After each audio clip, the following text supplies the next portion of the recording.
Yeah, you don't know. Are those people it logging sounds in? like your doorbell is dead. Yeah. I don't know. That could be me logging in.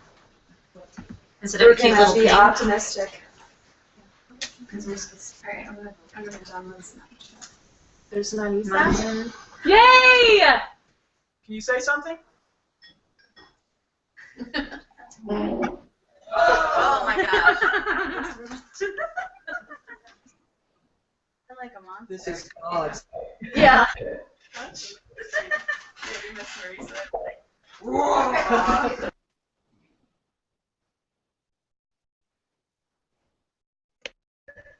Marisa, say something. Hello. Can you hear me? Yes! Awesome. Who's first, me or Macy? What's the plan? I don't see Macy on here. She's coming. She's first. Did you send her the link, presenter link for the afternoon? Yes, I did.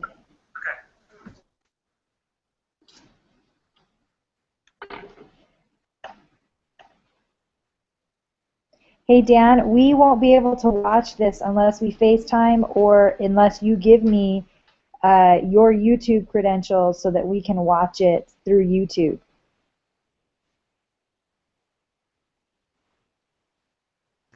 I just sent everybody that email. Yeah, he just did that. No, no, no. Did you? Dan, you're not understanding. For us here with our technical issues, if we go live with our training here, we either need a FaceTime or if we watch it through YouTube on the Apple TV, I need to log into your YouTube account. It's not being recorded on mine. Are you understanding what I'm saying? Okay. I will send you that information via text message. All right. So now we need Macy. Do you want me to text Macy? Yeah. You see YouTube.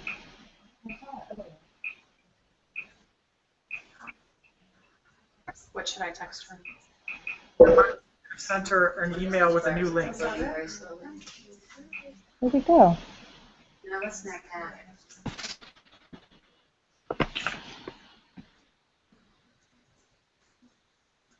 Is that it? The person's? Yeah. That's it. That's so weird. I thought I saw it too. Oh, yeah. Not look. There.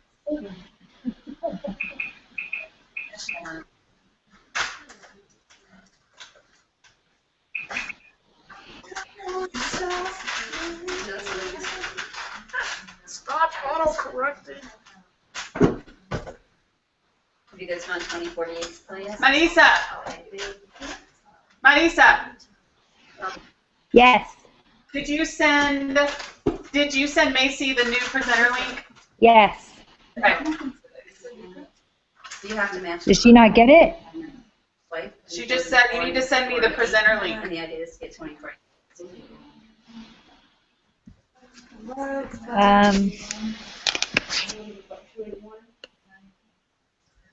Said it's the she said she got the attendee link. Wow.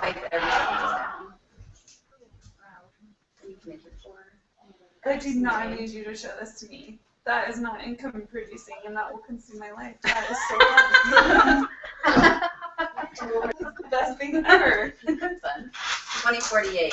Oh I yeah. work in a high school. Oh. That's what all the kids, the youth group, they're all either playing White Tiles or 2048. Those are the two hot games right now. I got to Better than 10, Sudoku. 24 last night. Did you really? Nice. That's Ooh, awesome. Jessica's doing it. That's gotta be alright. That's true. There should be no games on your phone.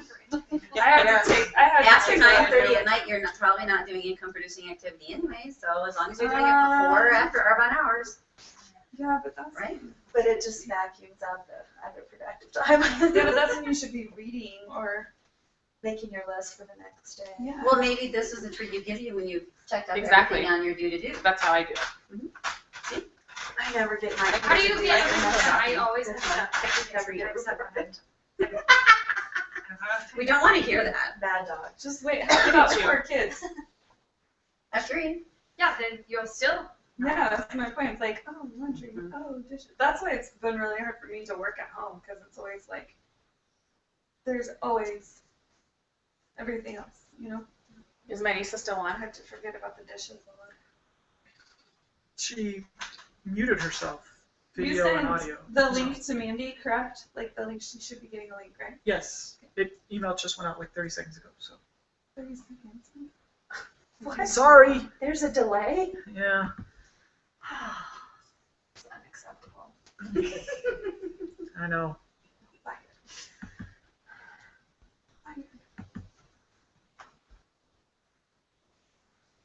She's filling up It's the all about 128. expectations. Is she macyenglish@gmail.com? Oh, okay. Yeah.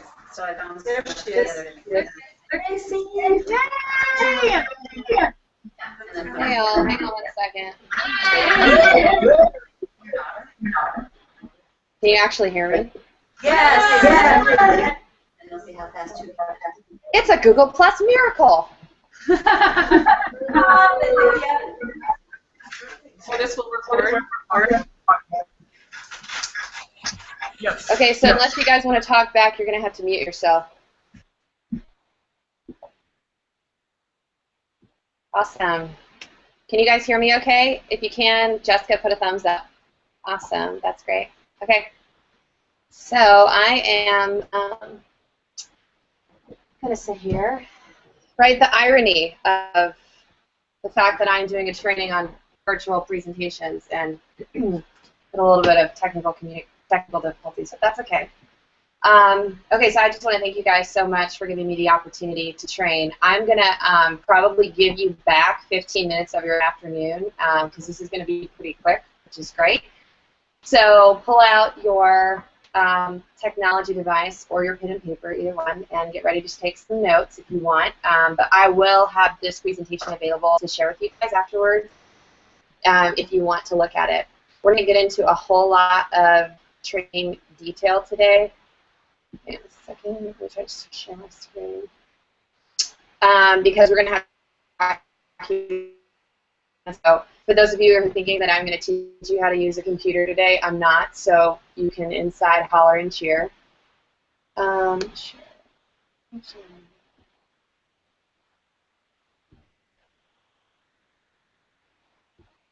Okay, so I'm going to do my screen share because you guys are muted. If somebody cannot see this, yeah, you should be able to see it right now.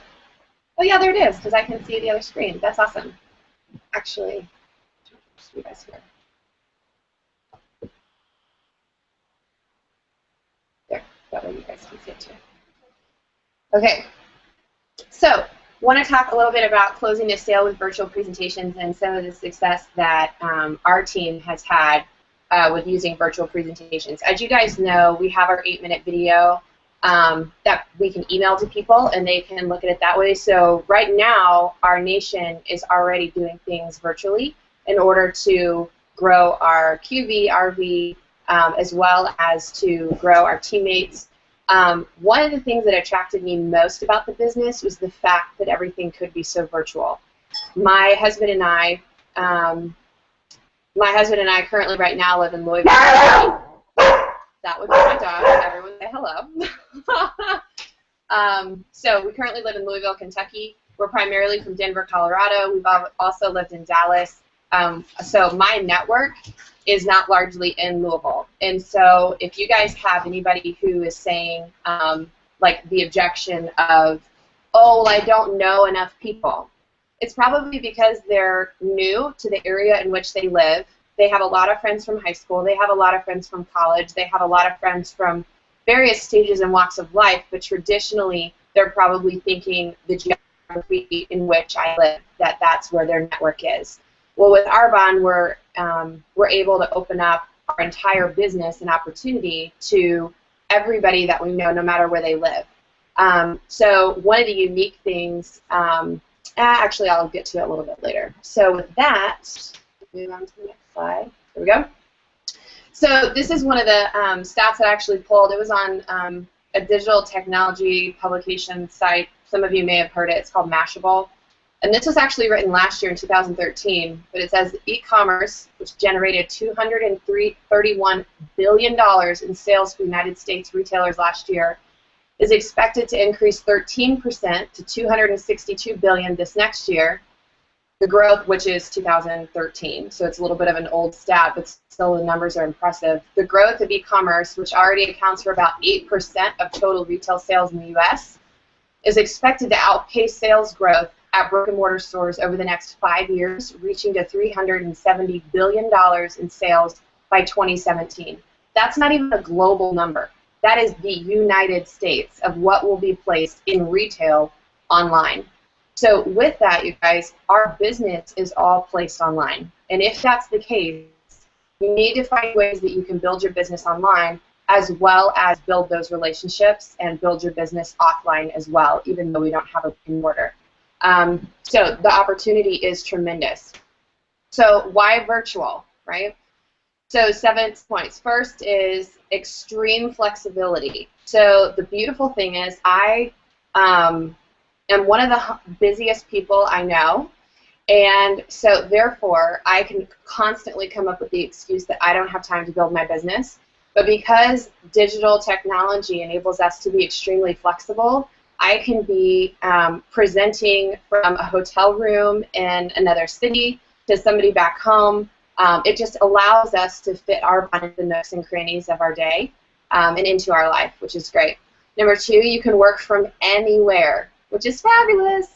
There are a couple girls on my team who actually have desires to work and live overseas as missionaries in the future. And so because of that, and that is their end goal, they can build their business from anywhere in the world. Now, let's be clear, you cannot ship your product anywhere in the world, okay? Arbonne can only be shipped in the countries in which there is a home office. So if someone orders from the UK and one in France, it's not going to work. So you can only place orders on the home country of this site that is enabled on arbonne.com. You can see a list of those countries that are available and the languages in which they're available at the top right-hand corner of the website. But the beautiful thing is we can work from anywhere, which is awesome. 3, global expansion. So as you guys know, this fall we're moving into Poland, and then next year we're going into Taiwan, right? Taiwan. Sometimes I always think it's Thailand. It's Taiwan. And so with that global expansion, you can start to think of the people that you know. Think about it a little bit differently. Because we live here in Louisville, Kentucky, my husband in Southern Seminary, which is here, there are a lot of international students. International students that come to our seminary and come to our school are here on a student visa. They are not here on a work visa, which means if they do not work at the institution in which they go, they cannot make an income living in the United States. They can't be a nanny, they can't file taxes, they can't do anything here. They cannot receive income, so they have to raise a lot of support. Think about if you live in a town or know people at a university that are in a very similar situation. Students that are from Canada, from Australia, and from the UK can sign up under their home office, home country, even though they're living in the United States, and can build their business with Arbonne and have a source of income as a student living in the United States.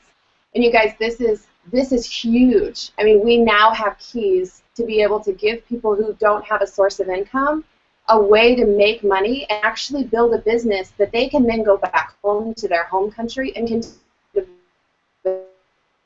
or they can go anywhere. So it's a global expansion. So think about who you know. You probably, off the top of your head, are like, oh, I don't know anybody from those countries. I'm always going to build my business right here in my backyard. Because of the way the tools that Arbonne has given us, we have an opportunity for much, much more growth. Consistency. So when we create virtual assets, as you guys know with Jessica's website, this hits to that point head on the nail. Consistency, if we follow her model that is on the website, we will build our businesses and we will grow.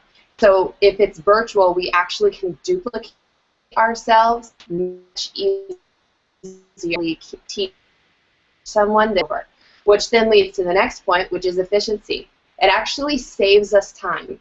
I know it might be a hard thing to learn at the beginning. You might get frustrated. You might be annoyed that your volume doesn't work, or you can't see someone in a video chat. but trust me, in the long run, it is going to make you more efficient if you productivity. So Marisa and I were actually chatting a little bit yesterday, and I hear from the grapevine that she has a really large central district. It's because she virtual TOA to send the materials and to also it just makes it profitable.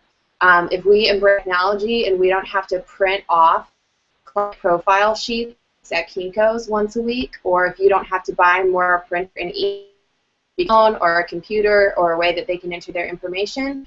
I know Arbonne is going to be rolling out a lot of tools in September, but I think there's some stuff that we can do to kind of jump the gun, if you will, with some of the growth that we can do from a virtual standpoint.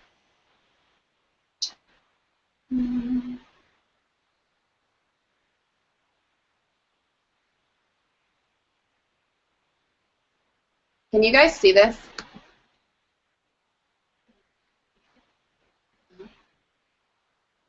No, I can't hear them.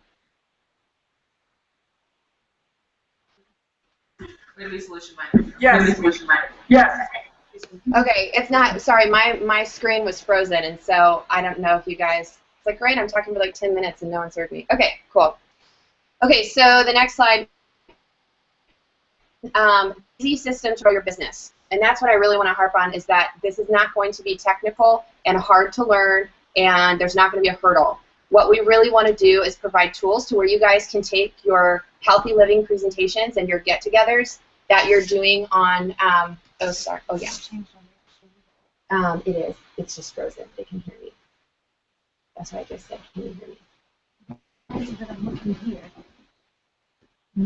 Because my whole thing is frozen. The whole screen is frozen. Yeah. Okay. If you guys aren't seeing the next slide, somebody text me on my phone. But I'm just going to keep going. Okay. So, first off, we're going to give you a virtual presentation. It is going to be something that is a little bit longer than the presentation that we use for the 8-minute video. So that way we actually go over the benefits of the RE9 skincare set, and it reflects a little bit more of what we're doing in our group presentations as we're in living rooms or restaurants or whatever in the geographies in which we're doing presentations. There will be easy-to-use technology to effectively present. So I know that you guys are probably laughing right now thinking, okay, is there technology that... Yes, it does, and it's called Google, and believe it or not, it does work really, really well. And what you can use is a Google Hangout, and what you will need to do to use that is you will have to have a Gmail account or a Google Plus account. You see the easy system version. Awesome, great. So then the third thing, we're going to give you step-by-step instructions. So I'm not going to teach you right now how to set up a Google Hangout and how to do all these things. I'm going to show you a little bit of the visuals. But you will have step-by-step instructions that will be posted to jessicathompsonnation.com to where you can follow, and I'll take screenshots and everything. So you guys can go literally step-by-step and see exactly how to do a Google Hangout and how to do a virtual presentation anywhere around the world. And also, another really exciting thing is I've created a way where you guys can actually capture client information from consultations and for follow-up. So let's look at some of those visuals.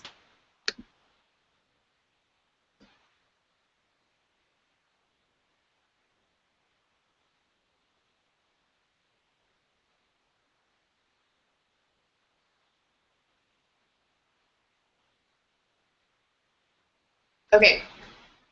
So you guys, what you're going to be able to do is use your laptop with a presentation that is going to be very clean,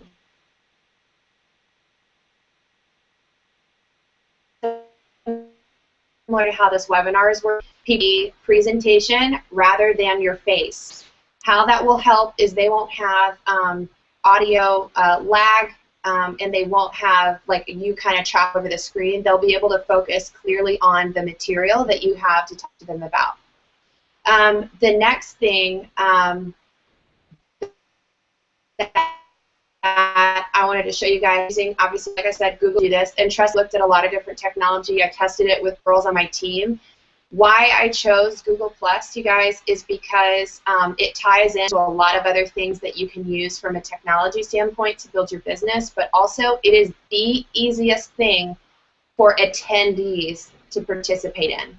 So it might take you guys a little bit of time to understand how from a presenter perspective to put things together, but I promise the people that attend your get-togethers that are virtual, Google Plus is by far the easiest thing for them to use to be able to log in and watch the virtual presentation.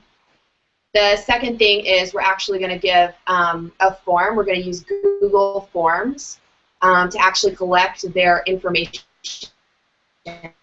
So you can have a very simple link that you can give either in the chat box feature of Google Hangouts, or you can email it out to people ahead of time or even during the presentation, and they can fill out their client profile sheet. So this is a little bit of a screenshot that will show you how your Google Hangout will work.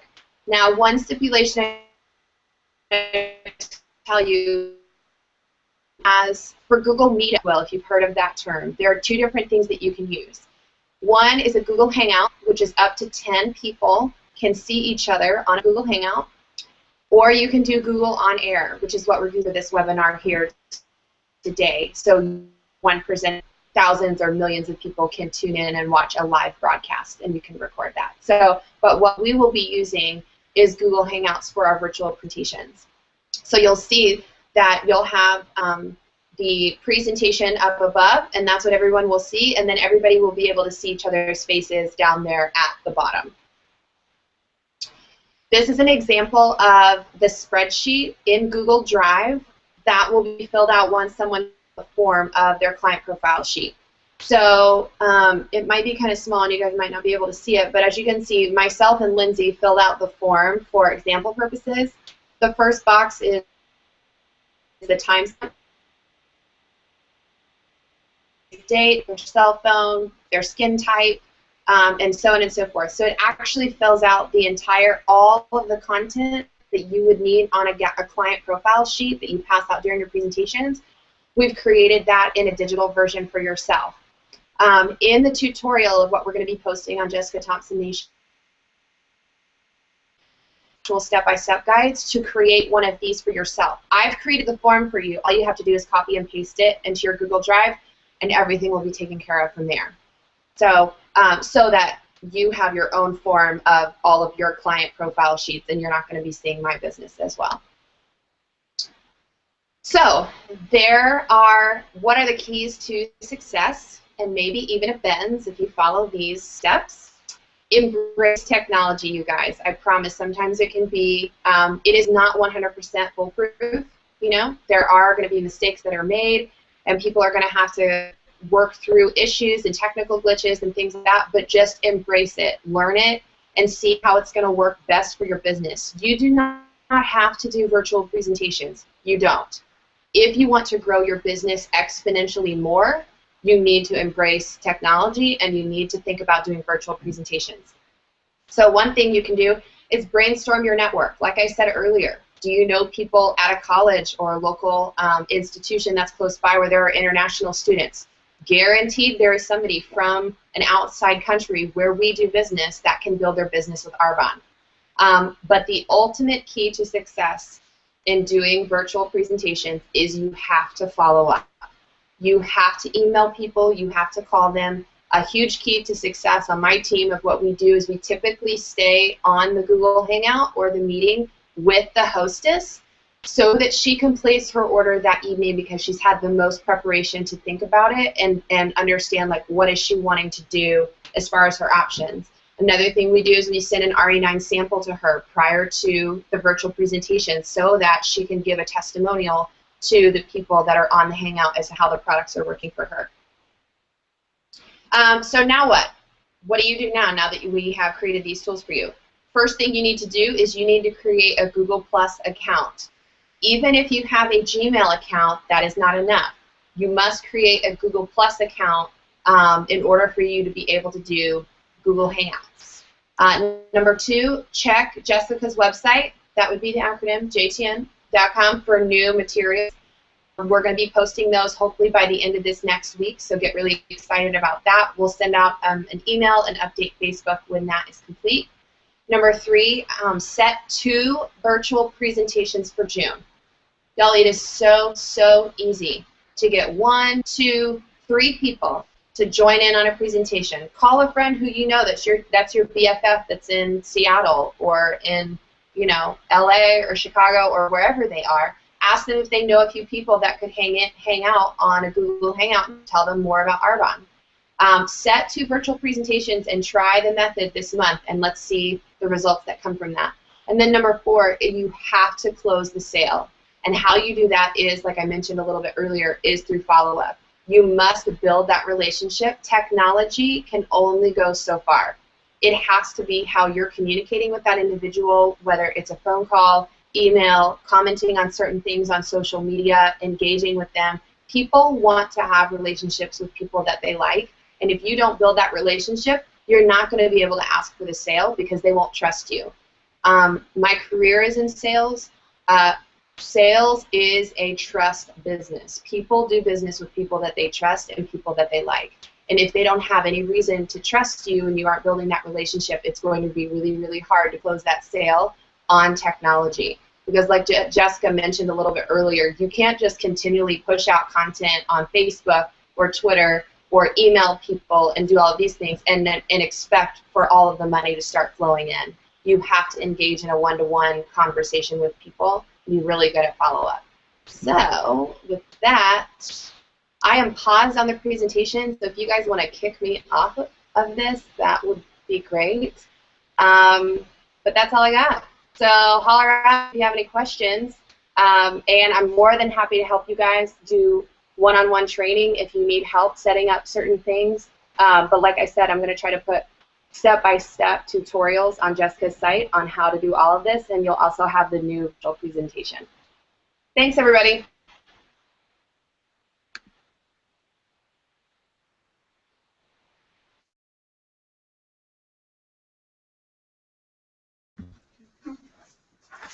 Do you know anything about that? About what? Google Hangout. Does that form that she has, does it come through as like an Excel spreadsheet? Yeah, it's in Google Drive. Have you used Google Drive? Yeah. So it can Yeah, just it's just- easily be imported into your contacts as well. Yeah. Nice. Drive is just the holding spot for it. Yeah. Okay. So 2 things about that.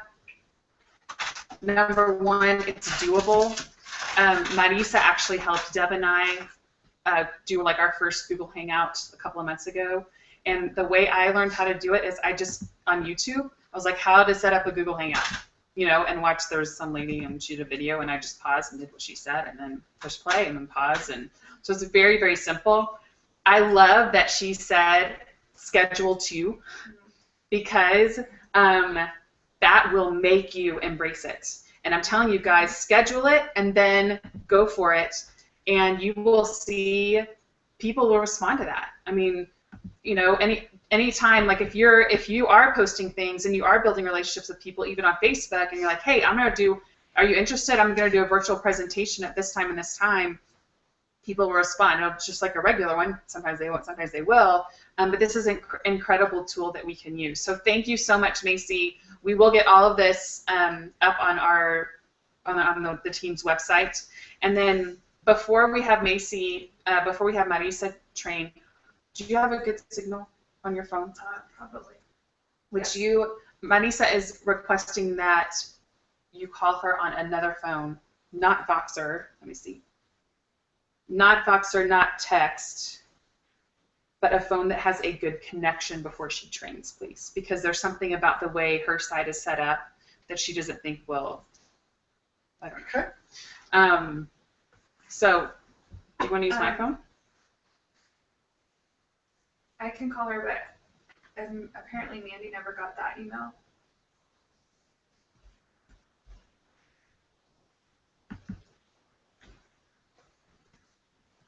That's because Mandy paid PayPal. She was one of the people that did the PayPal but didn't wait long enough to. Okay. So am I calling Marisa now? Yes. Yes, please.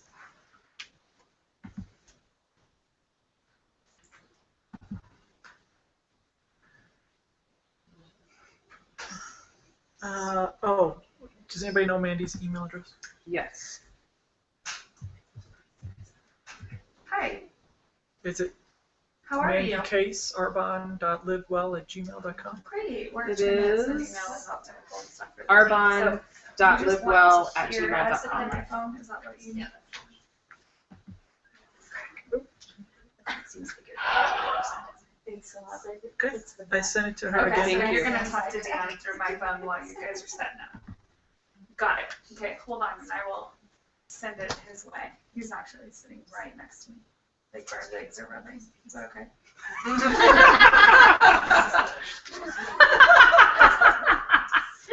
Hello. Why's he blushing? Huh? Yes, I can see you. So we'll let Marisa go. Can you see her? Yes, you can hear me. I think. Say something. Can you hear me? Hello. Yes. Why did the Arbonne lady cross the road? To ask the chicken to host a party. Okay. What? Ask the chicken to host a party.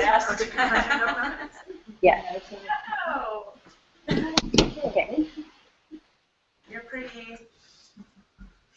Okay, we're gonna mute on our side so we don't feedback. All right. I think we're good on this side. I'm on my knees because if I move to any other spot, I have really bad connection. So if my legs fall asleep, then I have to move around. That's why. No, I'm good. Okay. So here's the challenge. I've got so many devices and notes on the same one. So let's talk about. Jessica, are you ready for me to start? You sat down, so I'm assuming you are. Okay, so I was going to talk about how you get people to organize from the 30-day program because reorders are something that I really focus on, and most of those reorders come from the 30-day program. And so I just wanted to give you all some verbiage, some tips, and just some things that you can write down that's really easy and tangible to do. So the first thing that I want you all to know that I do a lot of is on my iPhone, okay, I have the product knowledge sheets from the source that I have emailed myself from the source. Then I have taken a picture of them on my phone, and I know you can do this on a Droid or an iPhone, and then I have saved them in my camera roll. So I actually texted the picture with the, in just 2 weeks and the new products, the thing that just came out that we're following up with our current clients with. I have that on my camera roll, and then I can send those as a text to people along the road. So if you don't have these resources at your fingertips, you are hurting yourself for follow-up. A lot of people say that the follow-up takes too much time when it literally only takes me 5 to 10 seconds to send the text that I need to send because I'm just attaching images with a quick little text like check this out or read this over or what do you think. So that's the first thing that I can tell each one of you is go to the source and download each of the product knowledge sheets of the products that you know that you might want to recommend to people for the next step. So what are those products? If people have started with the 30-day program, then the next follow-up product would be either the skincare lines, the body care lines, or the other nutritional. So like the Sleep Well spray or the Full Control or whatever it is that you've noticed in your coaching, which I'm not going to go over the coaching piece, but whatever you have dialogued with them as a struggle or maybe something that needs a new strategy, those are the products that you want to recommend. Now, here's the thing. If you listen to the Be a Better Health Coach, then you're very aware of how much follow-up I do on the 30-day program. I do a lot of follow-up. Part of it is the auto emailer, but I'm also texting at least once a week to see how people are doing. I'm trying to get phone calls done, short ones, maybe 2 to 5 minutes. Hey, how are you doing? And I just want a quick answer, and then it goes easily from there. So here are some things that you say to people after you sent that text, or, hey, check out this product from a conversation that you might have had. These are the conversations that you want to have, okay? One of them is to say, and this is, I'll say it twice because I know a lot of you are writing this down. This is what I say. Hey, how are you doing on the program? Okay, this is outcome number 1. Well, actually, I lasted about 4 days, and then I quit. And I've been doing smoothies, but I haven't really been doing anything else. And so actually, I probably have just been a grand failure at this 30-day thing. Maybe I'll try it again some other time. So this is what I say to outcome 1. I say, well, something that I've learned in helping people through this process is that every person's journey is different. And success is not measured in whether or not you can do this every single day, day in and day out.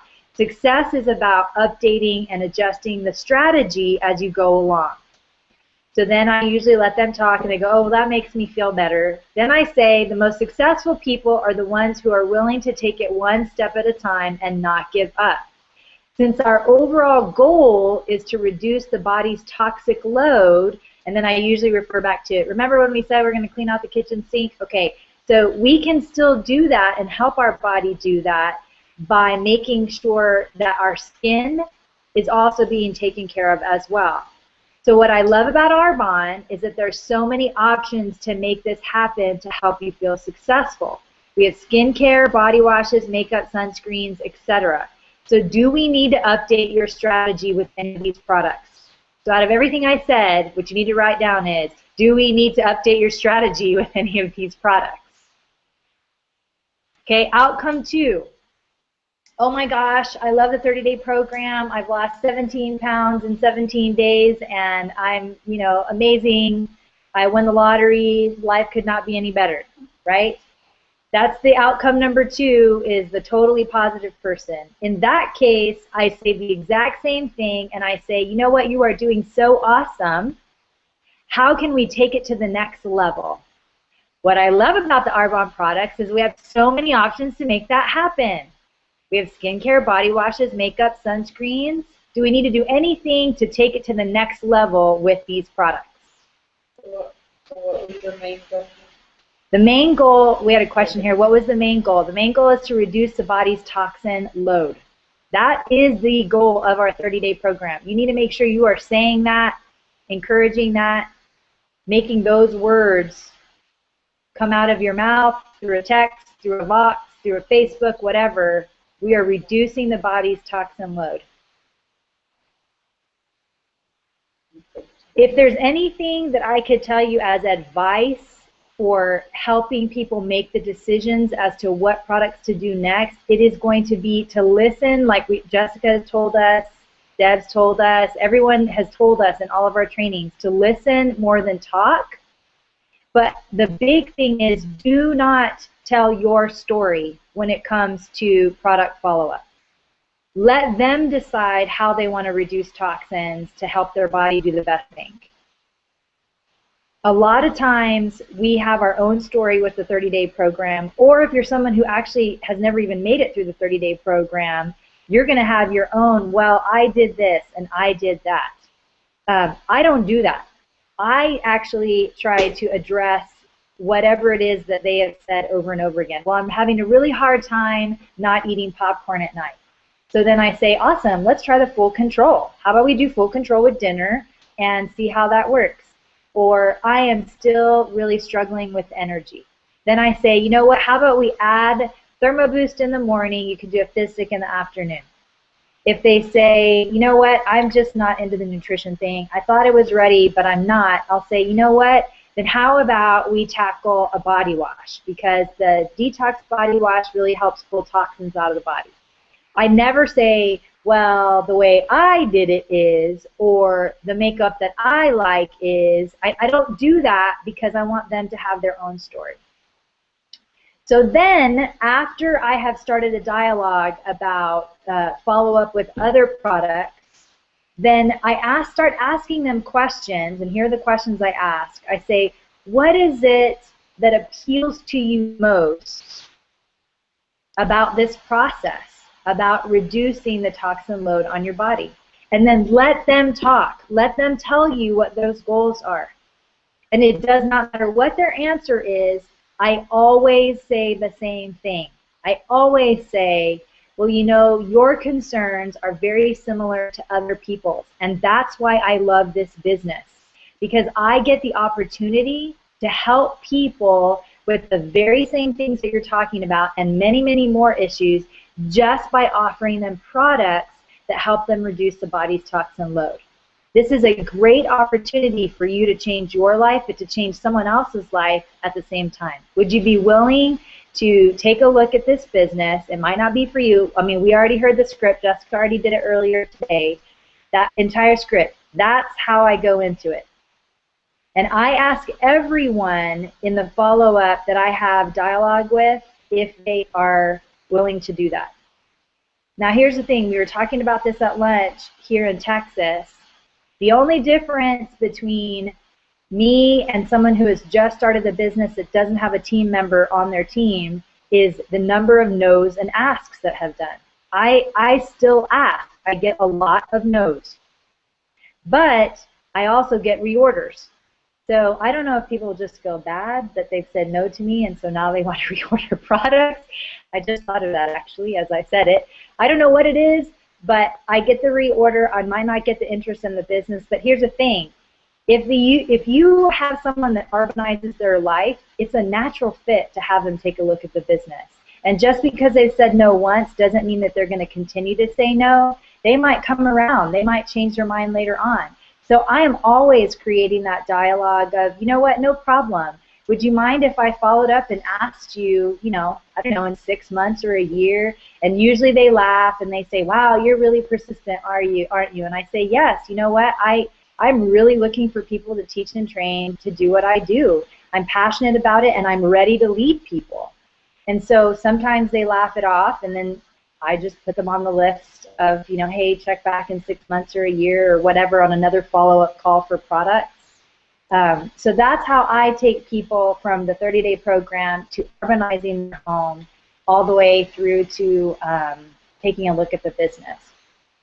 Something else that I wanted to just share as well with the whole process of keeping track of a lot of clients and a lot of customers is if you have any hesitation or objection or opinion about the cost of a product, so let's say, for example, you don't want to recommend the Detox Body Wash because it's $46 and who would spend $46 for a body wash?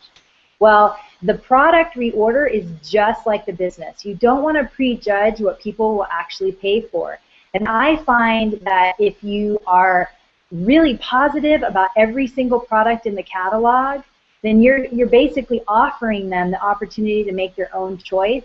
But if you go to it with the attitude of, well, you know, we do have this and we do have that, your attitude will determine the result that you get from the ask. So your attitude will determine the result that you get from the ask. If you think it's too expensive, or you think that someone's spending $200 or $300 a month on protein and skincare and makeup and everything, if you think that's too expensive, they will too. And what I have learned is it's none of my business what people want to spend their money on. And all I do is offer it, and if they take it, they take it. If they don't, that's fine. And I also take, when people say, you know what, it's really expensive, I love the products, but I just don't know that I can afford to keep doing this, that's an even greater reason to say, you know what, let's talk about the business, because that's a great way for you to make a little extra money to pay for your Arbonne product. So there's lots of different angles to take when you're trying to talk to people with this. And the verbiage is the springboard. I mean, I love that we have step-by-step on how to ask people for the business, but it is the springboard, and the hardest part is just actually doing it. So I want to encourage everyone that's there and all my ladies that are in the room with me here, just be yourself, but make sure that you're not projecting a certain attitude or a certain prejudgment or preconceived idea when it comes to helping people take their health to the next level or providing them an alternative in products or business when they've already started a 30-day program, successful or not. Okay? That's my training. Woo!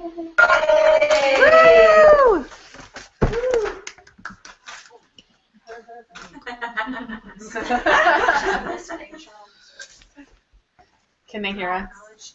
Yes. Awesome. Marisa, that was so great. Thank you so much. That was really good. And we definitely, if you could please email me the document that you read from, or type out the text and send it to me, that would be great. Put it on the website. So next we have 3 more things. So we're going to get done really quickly, which is awesome. We are going to talk about, 3 more things. Closing the sale at group presentations. Team Building 101. We have Business Building 101 with Brittany. Dulce's going to share on Team Building 101. And then Annette is going to close us today with how to have an inspiring why. So, do you want to go or do you want me to go next? You go, because I'm going to switch to my iPad. Okay, perfect. So I am going to train on the consultation table, how to close a group presentation. Megan, there's a group presentation script right there. Could you hand it to me, please? That's it. Perfect. Thank you. In our Healthy Living from the Inside Out group presentation, if you keep going all the way to the end, it suggests, it actually doesn't suggest, it tells you, because if you want to make sales, you have to do it. But it has you go to the consultation table, and it says everything that you should have at the consultation table, and it says what to say at the consultation table. I am not going to read that verbatim because you can, but just know that what I'm going through, I'm going to overview with you, is all right here in the actual presentation, okay? If you are not doing a consultation table, you are missing out on so many sales. That is critical. And it was actually a Learn and Burn by Stacy Thorne that I listened to 8 years ago.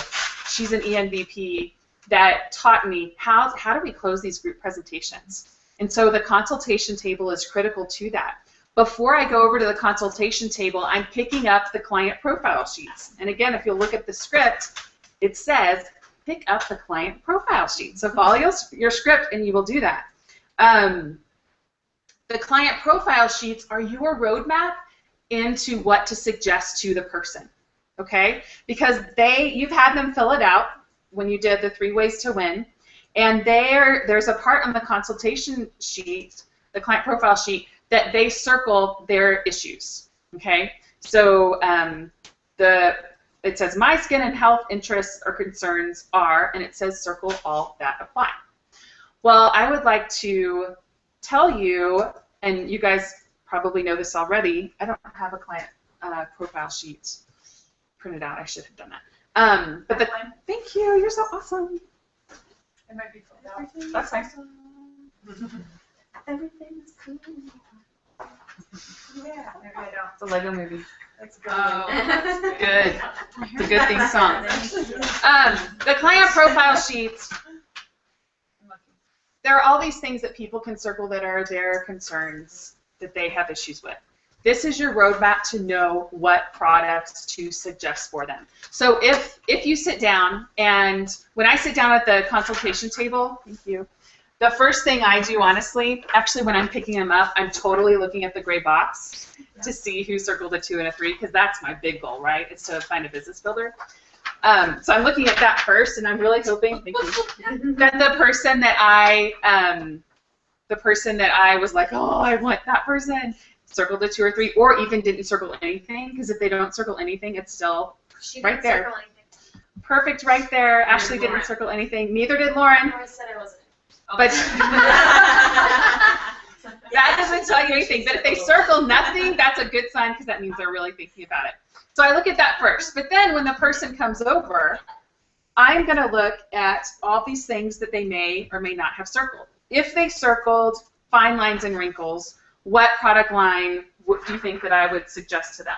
Clear advantage, Acne Lane. Obviously, anyone can do Arbonne. The RE9. Severe dry skin. Sensitive skin, extra moisture, RE9. Sun damage, H spots. Revelage. Intelligence, RE9. Under eye circles, dark puffiness. Eye cream, RE9. Acne, occasional blemishes. Clear Advantage. My baby's skin needs. The men's line. Oh, that baby, not that.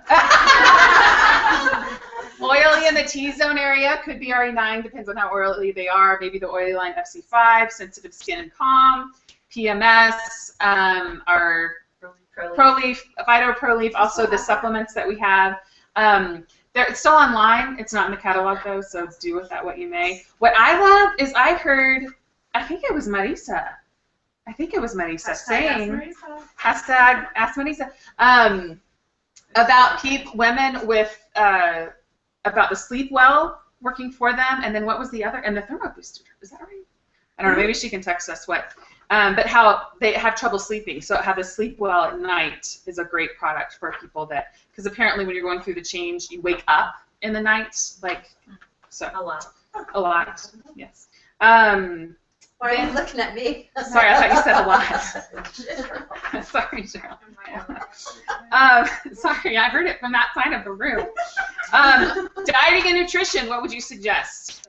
30-day programs, loading and cellulite, what would you suggest? 30-day. Vitamins and antioxidants, what would you suggest? 30-day program. Detox aromatherapy, what would you suggest? 30-day program. Cosmetics? Cosmetics. So, my point is, you guys, over half of these listed are for the RE9, truly, and over half of these listed are the 30-day program. So, you really, unless you have someone whose skin is so unbelievably oily, which never happens in Colorado, it might happen in Austin and Louisville, but it doesn't happen in Colorado because we're so dry here.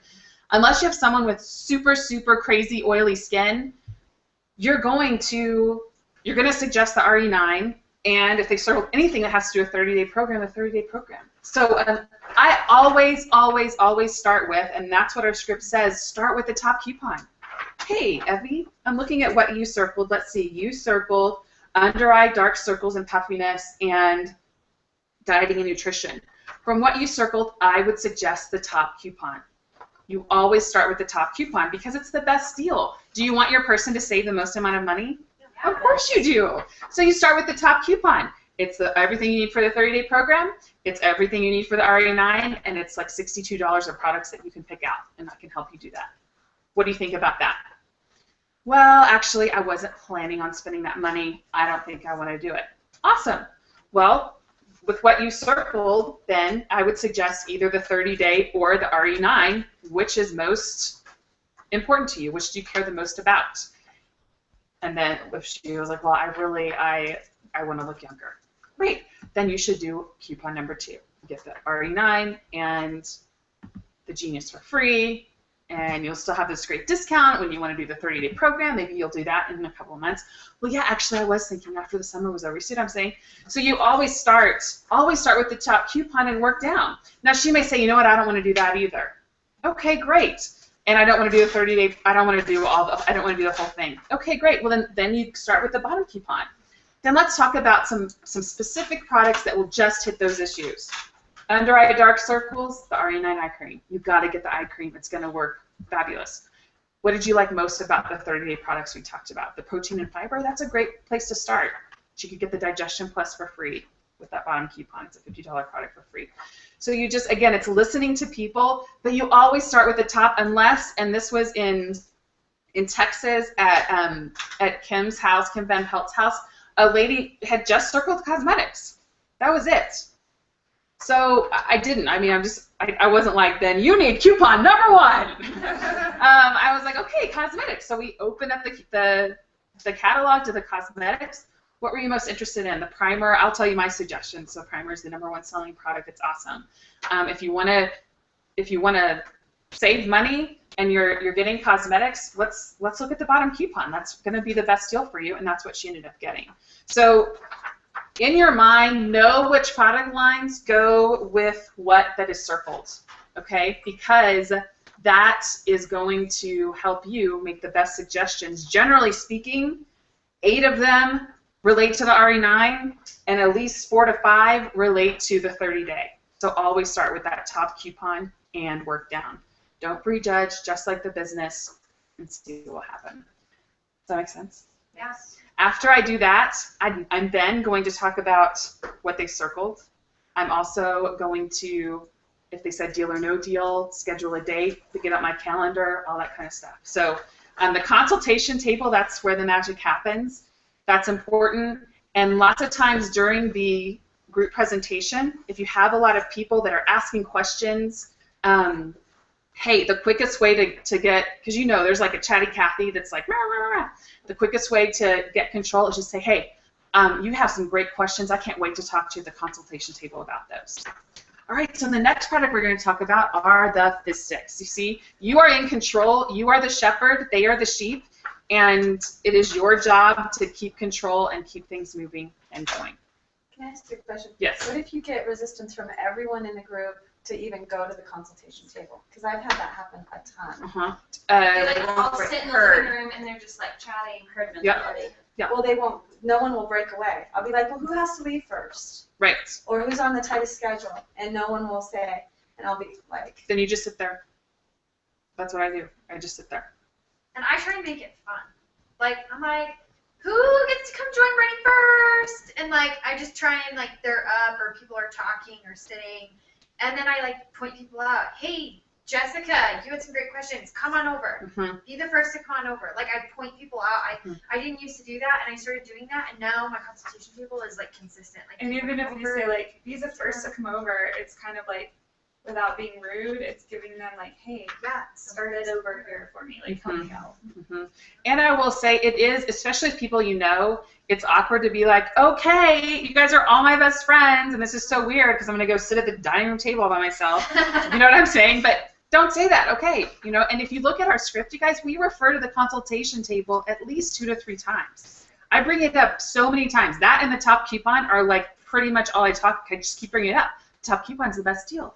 I'm going to talk to you at the consultation table. My job is to help you get the best deal at the consultation table. We're going to go over these again at the consultation table. Yeah. See what I'm saying? So it's setting this bar of, this is where I get to serve you. This is where I really get to help you and hear you.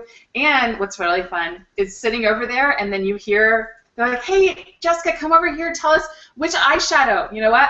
I would love to answer that. Come to the consultation table. Like you're very nice and loving, letting them know. Yeah. I This had is an that. I expectation. had that issue too, and that's what helped me the most. Keeping continually referring to the consultation table, and then also not answering any personal questions that they ask. Like if they're like, well, what if, or blah blah blah, that like might only be pertaining to them, or it might be pertaining to the group. But I just say like, that's such a great question. That's why we're going to do the consultation table afterwards, and we can dive in deep in that. And they're like, oh, okay. And it saves time in the presentation. Another question? I have a question. What do you do? I have 2 questions. What do you do if, like, the consultation table is, like, you're spending time with people, say it's a big party, and not everyone, people have to leave, Yeah. and they bust out. Obviously, you're going to call and follow up and always have them leave their Mhm. sheet. I always try to schedule a time for them, but how do you work with that? And then number 2, do you actually fill out the order form in front of them? Do you give them a copy of the order form? Like, how does the logistics of you putting in the order with them Great. work? In case you guys didn't hear the question, we're going to start with the first question. And the first question was, how do you handle if you do have a big party and the consultation table, you know, you're talking with someone and other people have to leave? And she did answer her own question because that's really the best you can do. Make sure you get their client profile sheets. They're having time like, hey, Victoria, you know, I'm going to finish this with you. I'm going to go, you know, see them out before they leave. And they're not going to be like upset or anything. So then definitely get their client profile sheet. Hey, thank you for coming. I know you have to go. When is a good time tomorrow or even tonight, depending on, you know, when it is, that I could call you and we could, because I want to help you get the best products at the best deal. That's what it is. A side note to that, you guys, when you start the script to when you go over the consultation table, if it's more than 50 minutes, there are some pointers that you need to listen to that I'm about to share with you, okay? It should not be longer than 50 minutes, 50. Even the whole thing, even the whole business opportunity, everything. I go through and I know we get chatty Cathys, but if you are the consultant and you are the presenter and you lead with confidence and you start, like if the party starts, you guys know this, if the party starts at 8, it says it in the script. If it starts at 8, that's what the invitation said, you started at 8:15. I don't care if 8 people are 3 minutes away. We are starting the presentation on time because there are people that came on time. Honor those people. So what if they miss what makes Arbonne different? It's okay. They're going to get, you know what I'm saying? Like, it's okay. Stay on track with your script. Stay on track. If someone asks a question, I'm going to answer it in like 2 to 3 sentences. Great question. Great question, Dr. Eads. I found da-da-da-da-da-da-da-da. So the next product is, you see what I'm saying? It's not a, we want questions, but it's not a, well, yeah, let's all talk about Michelle's issues. And one time I tried coconut oil and you see what I'm saying? Like it's not that. It's keeping people on track and keeping the herd moving. Yes. Do you guys play the penny game of? Yes. That's where I get off track. That's where it gets long because they get in competitions of who's going to get the Sure. most pennies. So they're doing. Sure. So they're saying that there's competition with the penny game. Yeah, like that definitely happens. And you're like, girlfriend's going to win, but you can move it on. Like your questions do not have to have a big discussion or even a paragraph answer. Especially in those cases, they're just asking questions. You see what I'm saying? Like, you know what? Yeah, exactly.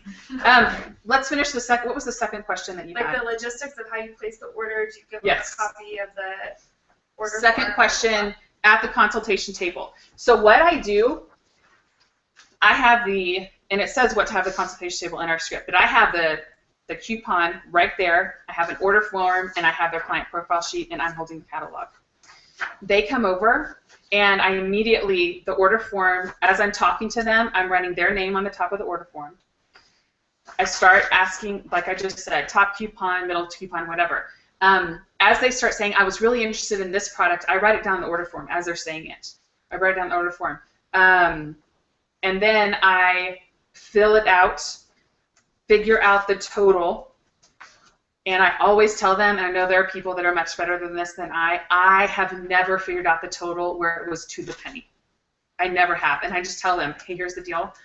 I could pull out my computer, but you know, I don't want to put this in right now because I know other people are waiting. This is a ballpark of in $1 to $2. You will get an email with the specific receipt because they get the email. So no, I don't give them a receipt because they will get an email of that. Someone else had another question. Erica. Yeah, when at the closed table, you were talking about how you do the order, then you talk about the gray box, and if they schedule deal or no deal. I think sometimes they get overwhelmed, like there's so many things. Like, Right. There's a lot of women, and I've found it's mostly younger women, they need to go home and talk to their husband before they get their order. So sometimes they'll get their credit card info, hey, call me tomorrow and I'll pay the order, you get it written down. But it's like all this follow-up. So my, like, focusing on, okay, now I have to call you tomorrow to finish your order, and I'm calling you about you circled a 2. And we are talking about Yes. the party. Yes. Like there's like three things to follow up with. Mm-hmm. That's a good point. So she's saying, you know, at the closed table, there's so many things, the consultation table, so many things that need to be done, especially if they did circle it to you, and especially if they said deal, you know. So I'm getting the order first. She had a great point. Sometimes people who come are like, you know what, I just got to talk to my husband. We have a deal that I can't spend more than $200 if I don't ask him. Great. So what I do is I still fill out the order form. I still get all of the information. I try to get their credit card, you know, if they'll let me. And then I give them the total. They're going to ask their husband, if it was you, hey, Erica, when do you think, you know, like, is this like a 10-minute conversation with your husband or hour long? Like, do you want me to just text you tonight? I put the ball and the responsibility on me to follow up with that person. If I say, Erica, let me know, she's not going to let me know. Like, you know, you might, obviously you would, but you just never know who will. Then we're going to immediately go to, hey, Erica, I noticed that you circle it too. That's awesome. I have a packet of information I would love to give you. Most importantly, there is a recorded call that you can listen to, and I have that on my phone, and so I'll text that to her or write it down on the client, on the opportunity packet. And it's the same thing as we said before. Hey, when do you think you'll get to listen to this? You could actually listen to it on the way home if you wanted. When do you think you're going to get to listen to this? Because you're going to have questions, and you're going to have thoughts about it that I really want to answer, and that I would love to talk to you about. When do you think you're going to get to listen to it? And so maybe you say, well, not tonight because I live next door, tomorrow, whatever, and do the same thing we talked about earlier. Make a date of when I'm going to follow up, and I write that down on the consultant notes. I'm writing down if you said deal. Also, you said deal. Pull out my calendar. So what works best for you, weekends or weeknights? Weeknights work better. Awesome. Next week I have Tuesday and Wednesday open. Would either of those work for you? And so you just get the ball rolling. So it is a, you have to be on it. You have to be on it. This isn't a, you're working. It's not a, so who's next, you know? I love wine. I don't drink at parties. I will at the end. I'll take a glass of wine every once in a while to the consultation table with me. But one time I did have champagne at, oh my gosh, it was like the biggest nightmare party. I mean, I didn't feel like tipsy or anything, but it was just absolutely insane, which is part of the reason why I was drinking. But you don't drink at parties until it's over, until you go to the consultation table, because you need everything working. And again, perfectly. Treating it like a job. It is a job. Exactly. Hey. Here's what's left. That's right. Yes. What if they said no to deal? Yeah. Do you bring it up against the consultation table? I usually don't. She said if they said no to deal, do you bring it back up? No, I might if I'm listening and they're like, you know what, I really wanted these products, but they're too expensive. Hey, you can still say deal. It's not too late. One thing that I was going to say, and I've been trying this recently, it's been working, is like when people talk about how expensive the products are, I love how Marisa was saying, hey, talk to them about the business, ask them to take a look. But I also have been sharing with them, you know, one of my philosophies in my life is I would rather be preventative in my health versus not having something happen and then go having to spend a ton of money at the dermatologist or the doctor when I have something wrong with me, because you're going to spend more on the back end and you're not going to be as healthy. And so sometimes that can really resonate with people, and it's been working, like in a party or at a one-on-one, and people say stuff about the products, like I try and use that, because it's just true, you're being preventative in your health. So, Britt, can I hear when other people say that? I think so. Okay, great. I write everything down on the consultant notes. I write down what they order. I write down when I'm following up with them about the opportunity. I write down when their date is at their party and their time. I write down all of that information, because the order form I'm going to shred because it has their personal information, you know, their like credit card and stuff on it. So this is everything is written down here. Any other questions about the, yes? To go to Michelle's question about asking at the consultation table, I don't remember whose training conference call, who said that they were doing this, but about like giving the farm away. Mm-hmm. That's the only time that. Just by the words you just yes. Yeah, probably.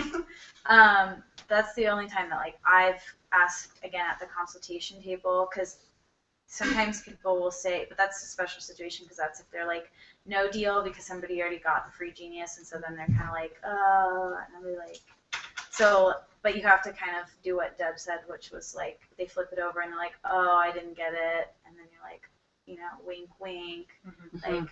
Don't worry, we'll talk about it at the consultation table. I'll help you out. And then I'll be like, if you schedule a party, I'll give you the Genius. I know you really wanted that. We're disappointed. And they're like, okay. And they. And Deb is truly the best at that. I wish she was here, because she's so good at the consultation table, having tools in her toolbox of, okay, how can I get this person, especially if it's like super quality person, I want to get in their group of network.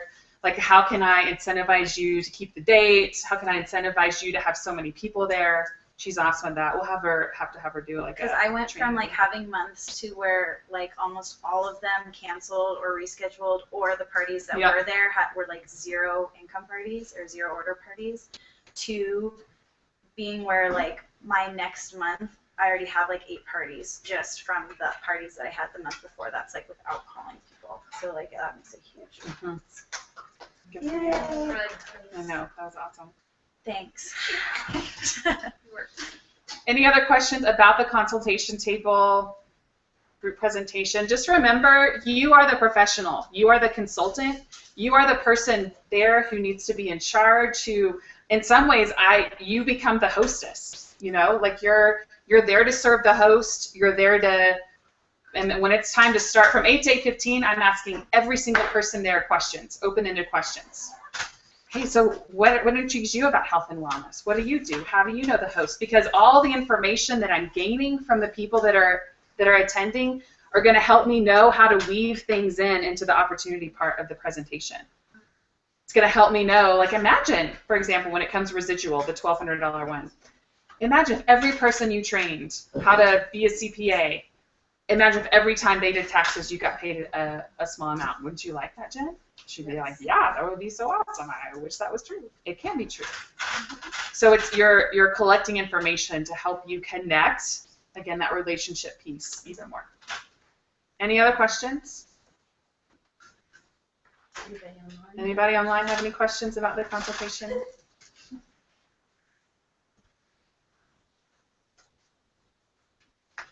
I'll ask them if they come. Okay. All right. We are going to change gears and have Regional Vice President in Qualification, Dulce Garcia, come up and train on Team Building 101. Dulce is an awesome team builder. Other leaders on our team noticed that at GTC and how she listened to people on her team, how she coaches them. And so she's going to come up and share an awesome training on that. Thank you very much. So, Team Building 101, which I think is funny, but I like it. Business Building 101, it's great. So, kind of, I think, what was in, did everyone get the outline about, like, kind of what we were talking about today? Okay, so kind of the subtitle to this was just the idea of cheerleading versus coaching and how we really want to do that with our teams. Does anyone come and tell me what you think the difference between either of those things are, cheerleading or coaching? You've been a cheerleader. I can show you what cheerleading is like. What do you think? Yeah, Okay. I think the difference between cheerleading and cheerleading is more encouragement, let's go. Yeah. I think coaching is more, you're doing a great job, but let me give you some constructive criticism around what you need to do different if you want to be successful next. Totally. Yeah. Or I think a cheerleader is on the sidelines. Yeah, the coach is like on the field with you. Yeah. Yep. Great, good. So when Marisa trained on how to be a better 30-day coach, she said that she taught that a health coach is someone who desires to be contagious about a healthy lifestyle. And so I think the difference between this and a cheerleader is that a cheerleader sees what you're doing and will kind of cheer you on, will kind of, do the rah-rah bit. And a coach, however, has gone before you, understands some, maybe not all, of what's going on. They've experienced the ups and downs and will walk you on to victory with that. So they're in there, they're more active with that. I asked my niece, who in high school was both the cheerleader and on our track team, what she thought kind of the difference, and she gave me such a good answer that I had to share it with you guys. She said, in my perspective, a cheerleader is more of a spectator. They are more on the outside just for support. They haven't necessarily put in the same amount of time or energy into the game or the competition, etc., as the coach or the athletes. On the other hand, a coach is someone who is actively involved with a team. They basically hold the team together and get them where they need to be in order to perform well. They actually put in the time and the hard work into the team so that they are still really a part of the team. And then she said, which I think is great, whether the team wins or loses, it reflects on the coach, which I think is really true. And so if we are, and I know so many of the things that both Brittany and Jessica shared this morning, I had kind of different pieces of that, and I just love how much of this just goes together. And so just that idea of how you'll never outgrow your team and, all those cliche kind of things, but that are true in terms of the speed of the leaders, the speed of the pack. But yeah, we are really needing to do that in terms of how we coach our teams well. And I want you to think about throughout kind of the time that I'll be sharing, just the idea of safety really breeding vulnerability and vulnerability breeding trust. And the idea behind that is I believe that trust really helps to create coachable consultants and teammates. So when we had lunch with Miranda Bertram at GTC, she shared But if you don't connect with your team you're talking about 8 o'clock to 8:15. First 15 minutes of presentation, you're wanting to open-ended questions, you're wanting to connect. And so just the idea of that at a presentation, I think it's very similar in terms of when you're really first starting to grow your team, have business builders, you want to be able to connect with your new business builders and know kind of where they are. And so having that vulnerability kind of with them there really helps to create that safety, and that helps to create the trust as well. So I want to break down kind of what the answer that my niece gave in terms of cheerleaders versus coaches. So the first one of the things she said was cheerleaders, spectators, and then coaches are actively involved with the team. So that's kind of the first idea behind it. So cheerleaders, they don't really address the problem. They just say, that's okay, you can do it, you know, give them a high five, or, you know, and kind of just send them on their way. So you're not really getting validated in even the concern that you're having. You're just kind of giving them a pat on the back and maybe a boot out the door. And that could be for various reasons, whether you're stressed or whether you don't really hear what it is that your teammate is saying. But coaches do address the problem. So as Brittany mentioned this morning, we want to be really solution-minded. And if we're listening to our team well, we'll hear what's really behind their complaint. And usually what's behind their complaint or frustration is fear, doubt, or lack of belief. And so we want to be listening to what's really behind what somebody is saying to us. So being actively involved requires active listening.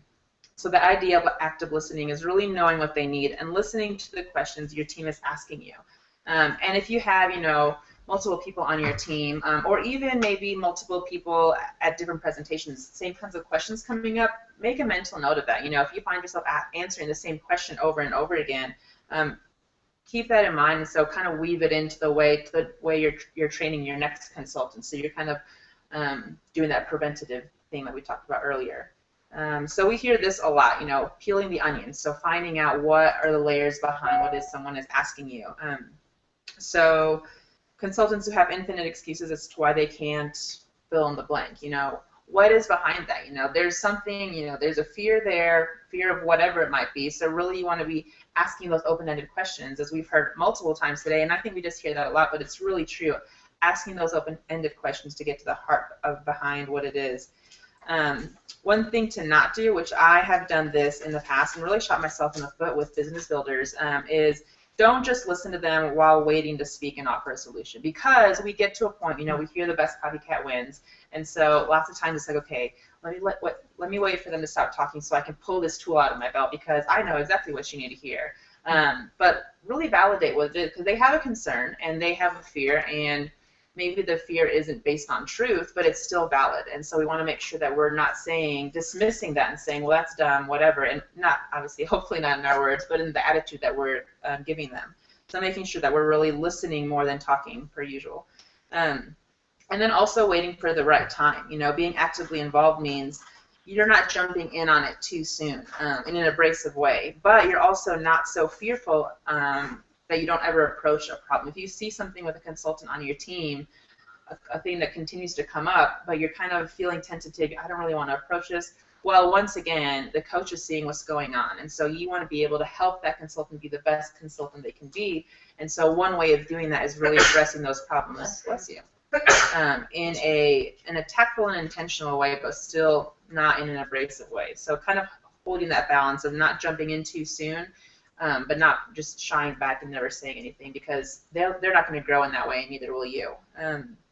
So getting kind of, for me, I need to get out of my head when I do that. So the second thing, cheerleaders are on the outside, and coaches hold the team together. And I think that coaches hold the team together with our whys. I mean, I know Annette's going to train on that later, but I think that is really, in my opinion, the glue of what it is that fuels all of us individually in terms of why we're doing this business. And so if I'm going to head out the door to a party and I don't feel like it, I need to remember why I'm doing it. You know, if I want to get on the phone and make presentations that I don't want to do because it's not my favorite thing, I need to remember why I'm doing it. And so that, I think, really, if you can remember as a coach, as a sponsor of whomever is in your downline, find out their why. And if you can buy into that belief and really remind them of that as well, that's going to help to hold them and keep them accountable of what it is that they're doing this for. And with that, I think communication is really key. Let your business builder, let your consultant, your downline set their own goals. Even if you think they can do more, they have to see it for themselves. And so I have also made this mistake in wanting it so much more than my consultant wanted it. And so I am dragging them along. I'm frustrating the heck out of them. I'm frustrated because I can see all this potential, but it's just sitting there. And so sometimes you have to let some things go and let them, either fail, which for me, when I see someone on my team that they're making mistakes or whatever, I feel like it's a personal reflection, because back to the idea of whether we win or lose, sometimes it reflects on the coach. That's our downline's decision to do that. And so as long as we're there to support them and know that it doesn't have to be a reflection of you because you've been doing what you need to be doing, just keeping that in mind. So back to that idea of not connecting at the beginning. So when we want to connect at the beginning of starting a new business builder, their first 30 days, somebody talked about getting a business builder within the first 30 days. That's great. Well, we're wanting to set that tone for them, but also the idea of that teams, I think, are built on belief. So do you believe in your consultant's why? Have you sat with them and really heard their heart behind what it is that they're doing this business for? And if you don't really connect with their why, find a way to do it. Find a way to sit with them, hear their heart, and hear maybe their why right now is not so big in your mind, but it's really big to them. Well, you, because you've been in the business longer than they have, you can see beyond that. You have a vision that's greater than what the new consultant has right now. And so keep that in the back of your mind, and you can have that, I think, as well, to continue to push them on so that as their why gets bigger, which is exciting to see, I think. And so that will fuel leadership, your leadership of them, if you're able to really buy into that why as well, because, again, I think this is what holds the teams together. So give your consultant a chance to be heard and understand why they're really doing it. As Jessica said also this morning, that you will sponsor people when you know their why, and when you can connect Arbonne to their why. When you can connect those dots for them, that will really help you to continue to sponsor people. And this is also as true when dating someone in the business. And it also helps to further let you coach your team along, because we're reminding them of their why when they forget. If someone is kind of lagging behind in the business, not performing the way you think or whatever it is, remind them why they're doing it. Give them a call, shoot them a text, box them, whatever you need to do to put that in front of them, because maybe they forgot, because it is hard. It's not the easiest thing to do. And I think it's also good for ourselves as coaches to remind ourselves of our consultants' whys when we're annoyed or irritated or not thinking that they're doing, whatever in our mind. So number 3, cheerleaders encourage you on, but coaches get the team where they need to be in order to perform well. So again, having that vision to cast, we have everything in place for us to succeed. We've heard it several times, and we will continue to hear it on and on, just how we have the system for success. We have the tools that we need to do that. And so we need to provide action plan steps for our downline. Just point them to the website or the various tools that we have handy, because as we know, the best copycat does win. And so in that, just going back to the idea of, okay, a consultant comes to you, they're frustrated. Hear what they're saying, validate what they're saying, but point them back to, what are you going to do about it? How are we going to make this, get past it? How are we going to move past it instead of just kind of sitting in that emotion, which is really easy to do, moving past it so they have something to put feet to what it is that they're doing, because they have all this that they're struggling with, but if you give them something to work with, and they can move past that. And then 4th, coaches put the time and hard work into the team so that they're still really a part of the team. So just the idea of you're coaching them, but you're not outside of the team. You're still leading them. It's not like you're, versus cheerleaders who just kind of stand on the sideline, aren't really actively involved. Coaches are right there, but you're putting the hard work and effort into it, because we don't want to be doing something that we can't ask, and we don't want to do something or ask our teams to do something that we can't do ourselves. So we always hear this, to be the best consultant on your team, and we really want to do that. We want to be able to set that tone, because that's, from startup options to, getting new business builders to scheduling Discover Arbonnes to making sure you have a full calendar. You're putting the same hard work and effort into it, and your team is able to see that, which helps to be a good coach as well. Because, again, the idea of you not being able to outgrow your team. So then just the idea of whether the team wins or loses, it reflects on the coach. And back to just having that safety, you know, creating a safe space so that your consultants do feel like they can come to you if they're if you know they want to complain about something or if they're frustrated. Having that safe space for them to be able to do that, but not dwelling in that emotion. You know, being vulnerable with them. Hey, what is it? The feel, felt, found. You know, being able just to have that. I know how you feel. I've been there. I felt, you know, similar. But then I found this, and moving that on. You know, it's so much more than just when someone's starting the business. It's more into, okay, I've felt how you felt as I was, you know, my first 6 months in the business, or when I lost my district, or when, you know, I was getting ready to promote and I was so excited. Just being able to let that person know that they're not the only one. I think that that is one of the, just a big lie that we can buy into in general, but in Arbonne specifically, the idea of I'm the only person that feels this way, or I'm the only person that's ever experienced this. I'm the only person who's lost my district, or I'm the only person that had, you know, didn't get my goal this month, and just reminding them that they're not alone in that, and kind of coaching them through that as well. Because, I mean, how many times have we been in a situation where we hear somebody else's story and we're like, okay, they've been there as well. So really putting that in front of them instead of it just being, you know, a Linda Parker or someone who is on the stage at GTC, knowing that someone right in front of them has been there as well.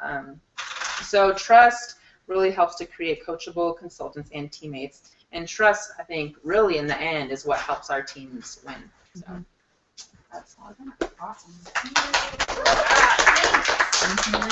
Chelsea, can I ask one question? Yes.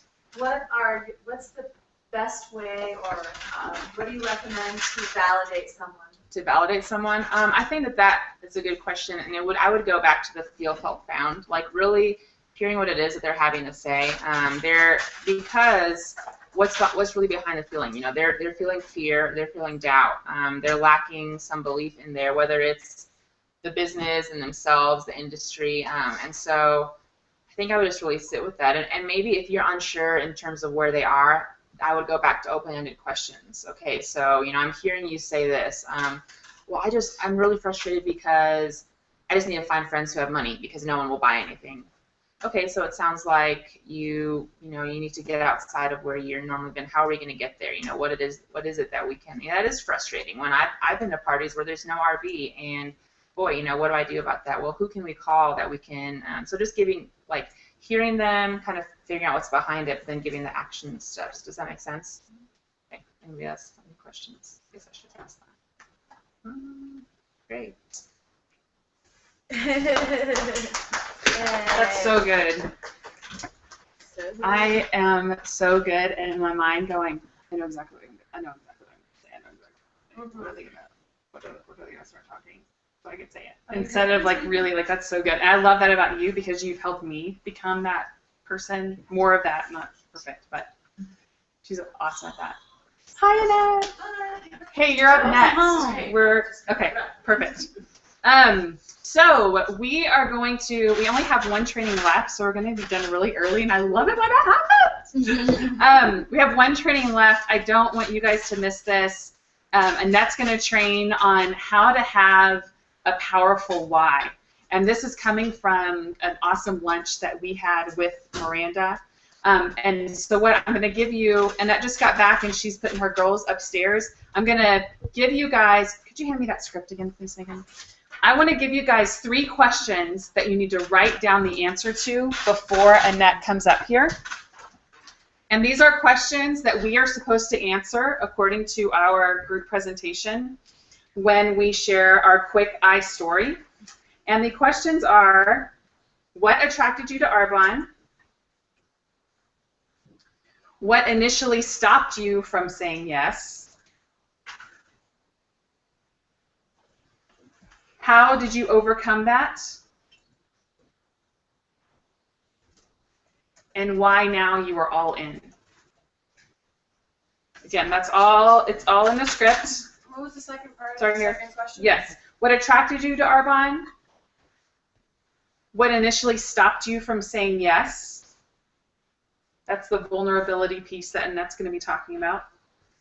How did you overcome that? And why you are now all in.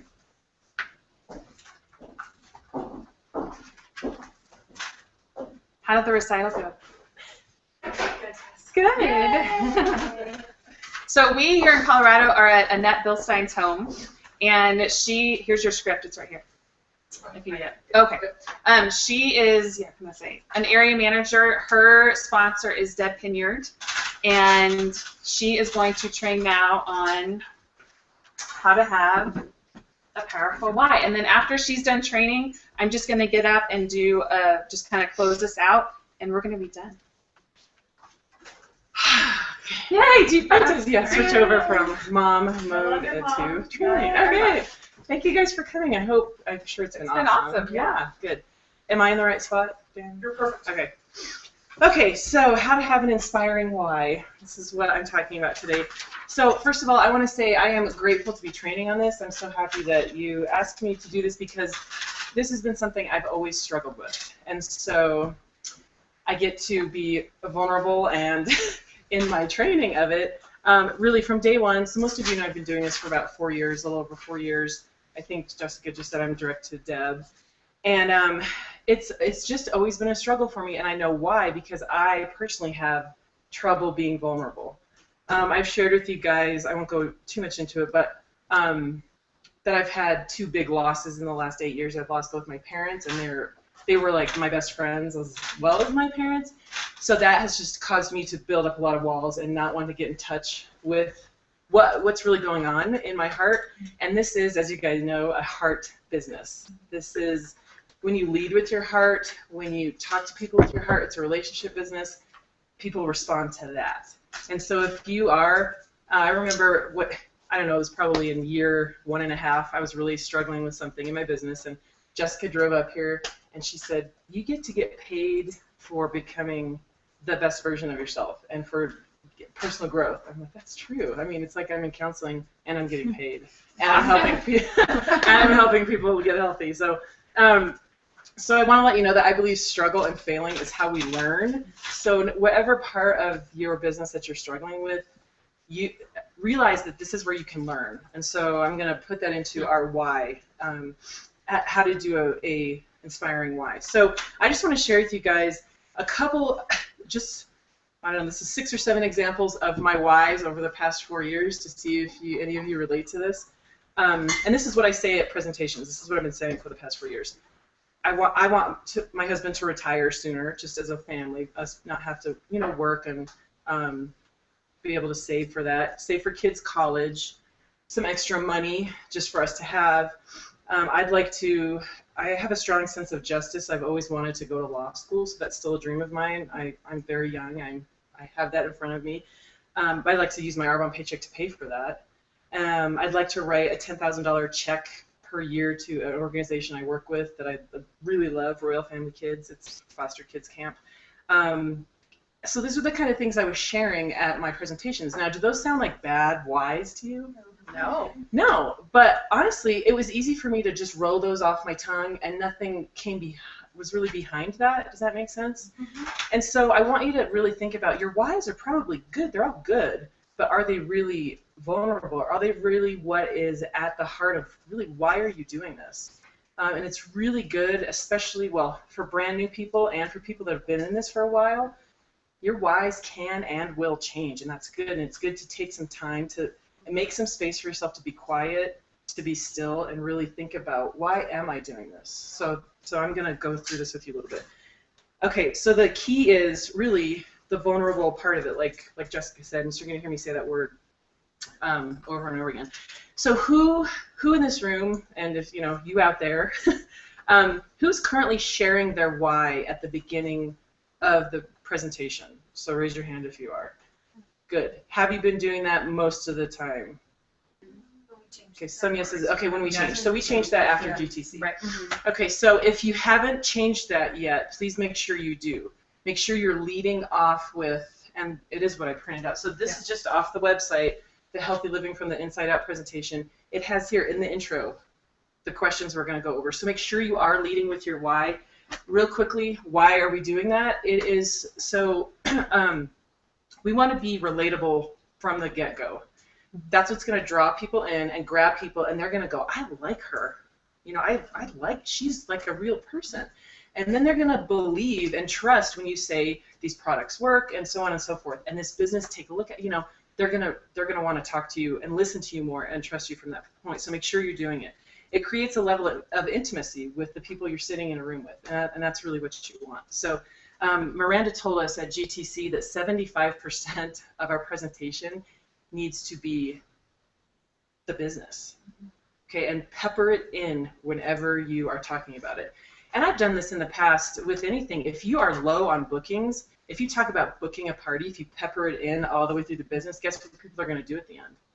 They're going to book a party. If you're peppering in the business throughout it, they're going to, you know, so really it's what you're suggesting to them, the power of suggestion. And again, starting with that relatability with people, it's really effective.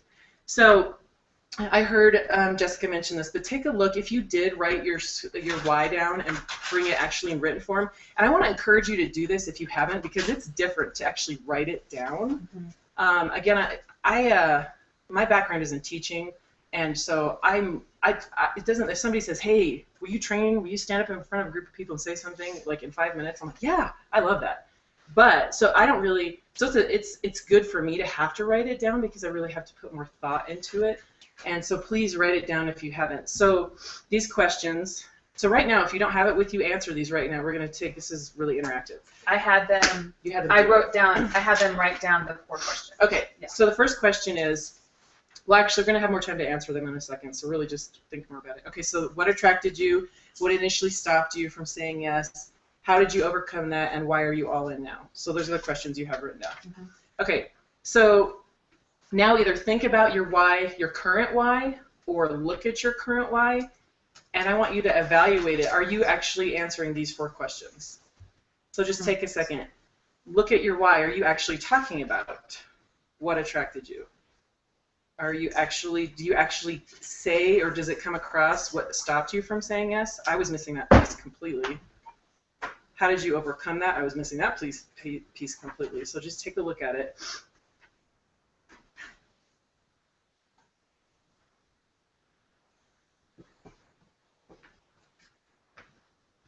And then after another minute, I'm going to have you guys, some of you, and I want you to be honest, is your why amazing, like already as it is? Then you know, I want to know that. I want you to know that. Is your why just okay? I want you to think in your head, you know, this is okay, could be better. No, this rocks, I love it. Or does your why completely suck? I'm just going to be honest, because mine did. I'm going to read you my sucky why. So you know how bad it was. I have a quick question. Yeah, absolutely. Is there internet connection here? Because mine Yeah, you need to. do we have Would we rather not do it though, because of? I'm hardlined in, so I think it could, but I think we have enough room in the pipe. You're the pipe guy. You know nothing about that. I need to cut.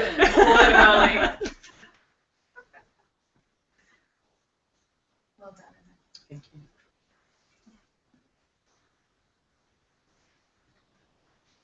And I also want to tell you, as you guys are looking at this, there's no wrong why. As humans and as women, I think specifically, we compare ourselves to the person sitting next to us, the person standing up, the person we think is the most successful. My why is just not as cool or not as good or not as whatever. It's got to be yours or it's not going to be effective. Okay, it's got to be you. And, you know, God made us all different for a reason. We don't need to all be clones of each other. So make sure it's your why.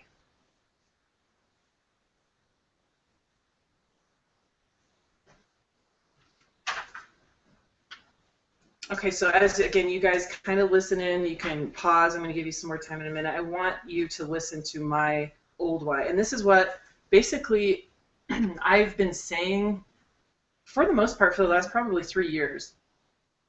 I started this business to make an extra $400 a month to help with bills and spending money while being at home with my kids. All true.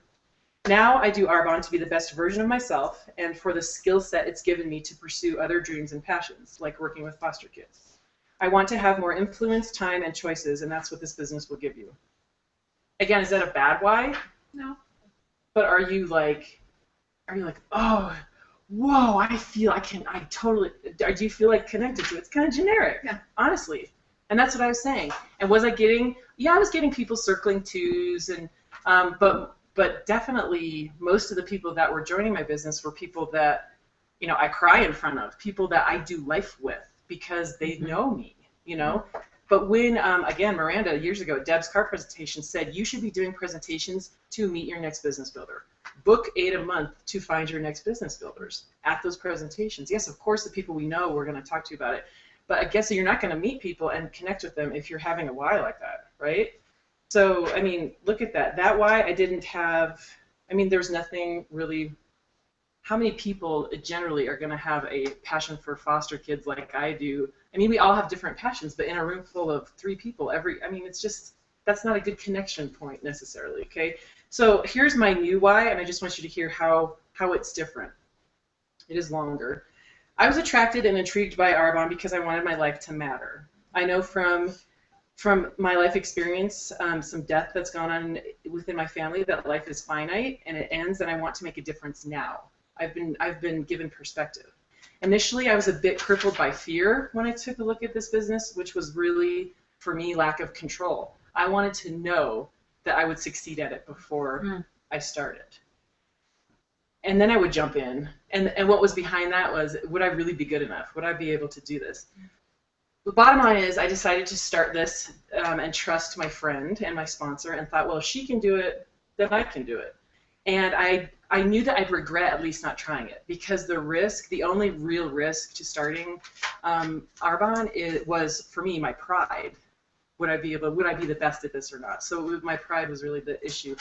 Today, my parents, both my parents, as well as 2 of my best friends, are gone way too early for me, and I battle fear of losing others in my life that I love, my kids and my husband, and that fear is robbing me of my life, and that is what I have found. Arbonne has really helped me turn that around. My dad worked really long hours, and I rarely saw him growing up, and now I'm seeing my husband doing the same thing, and my kids aren't seeing him a whole lot. So now the reason I do Arbonne is to get my husband home. So my kids have their dad. So we can live the life that we know is special, and I want to be present, and we all want to be present. So enough about me. Let's get into Arbonne, and this company's been around for 30 years. You transition into are you guys like? I don't want you, when you said enough about me. Yeah, no. We like you. Right. So do you like that version of my why much better? Totally. Yeah, because I was just open. I really dissected behind what is it. And yeah, I get a little shaky. My heart starts pounding because it's vulnerable. It feels a little uncomfortable. And I think when you sit at a presentation and you're going through the whole thing, you should get to that part where you do feel a little nervous and shaky. That's relatable too. You know, looking nervous, tripping over your tongue. That's good stuff also. So I want to give you guys another example of this. Here's an example when somebody says, why do you work out? Okay, I'm a workout freak. The safe answer, so what I want you to think of is, my why is safe or is it vulnerable? The safe answer to why you work out is, I want to be healthy. Again, is that a bad reason to work out? No, but what does that mean? What does that really mean, you want to be healthy? Here's the vulnerable answer. I want to be able to play with my kids. I want to be able to climb up the jungle gym, slide down the slide. You know, I want to wear a bikini when I'm 40. That's the real reason you're working out, right? Not, oh, I want to be healthy. And when you say stuff like that, people go, oh, you want to be healthy. But when you say, I want to be around, you know, heart disease runs my family, I want to be around, and then people are like, oh, yeah, that would make me work out. So do that with your why. What's really behind what you've been saying? Does that make sense?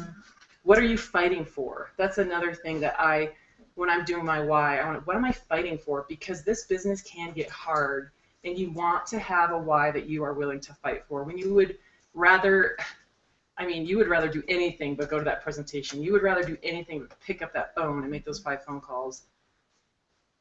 You know, what are you fighting for? So that's something really good to think about too. So now, again, if time's good, I want you to rewrite or revamp your why. You know, start a new piece of paper, look at your why, write it down. If you want, you know, to bounce it off of me or somebody else, that's fine. And if anybody wants to share a little bit and get vulnerable, so I hope somebody's palms are getting sweaty right now. Oh no, she's gonna make me share. She's a teacher, she's gonna call him. Yeah. But yeah, we want you to actually take this time. Ideally, we want you to walk out the door with a why that makes you nervous to share at a presentation. So start writing and ask questions if you have questions.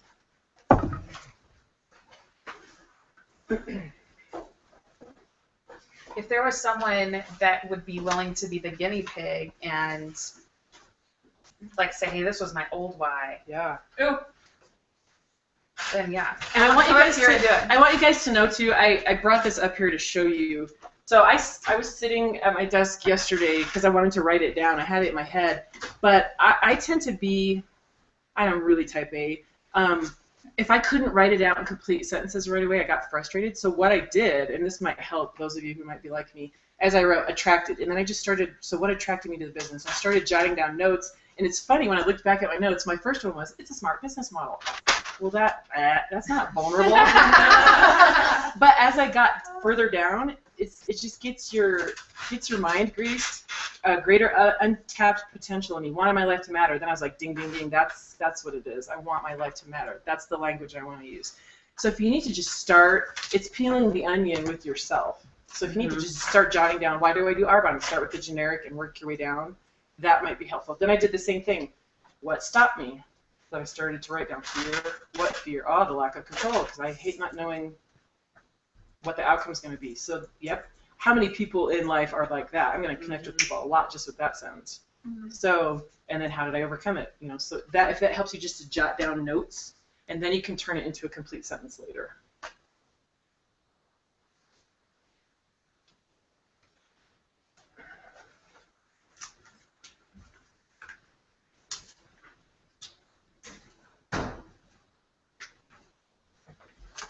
Stay up here and do a little dance while people are working. Yeah.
You're right. Sometimes writing things down, it makes your heart go faster. I'm like, oh, could you really say that out loud? Yeah, if it makes you nervous, it's the right thing to say.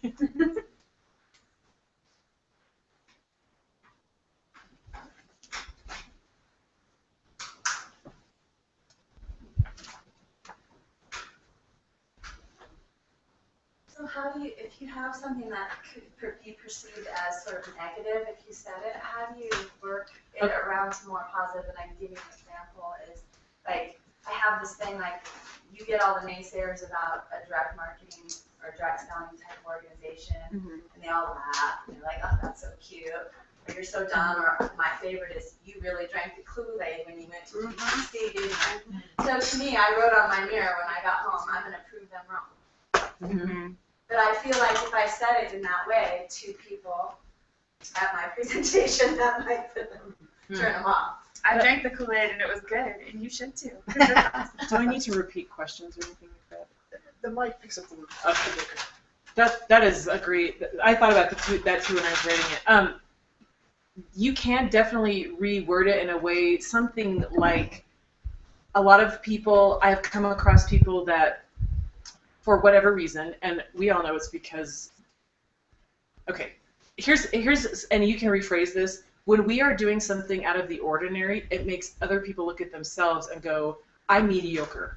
And they're being defensive by saying you're drinking the Kool-Aid. So how do we say that without saying, okay, you're the one not dealing with your issues? Right. So that's what you want to say.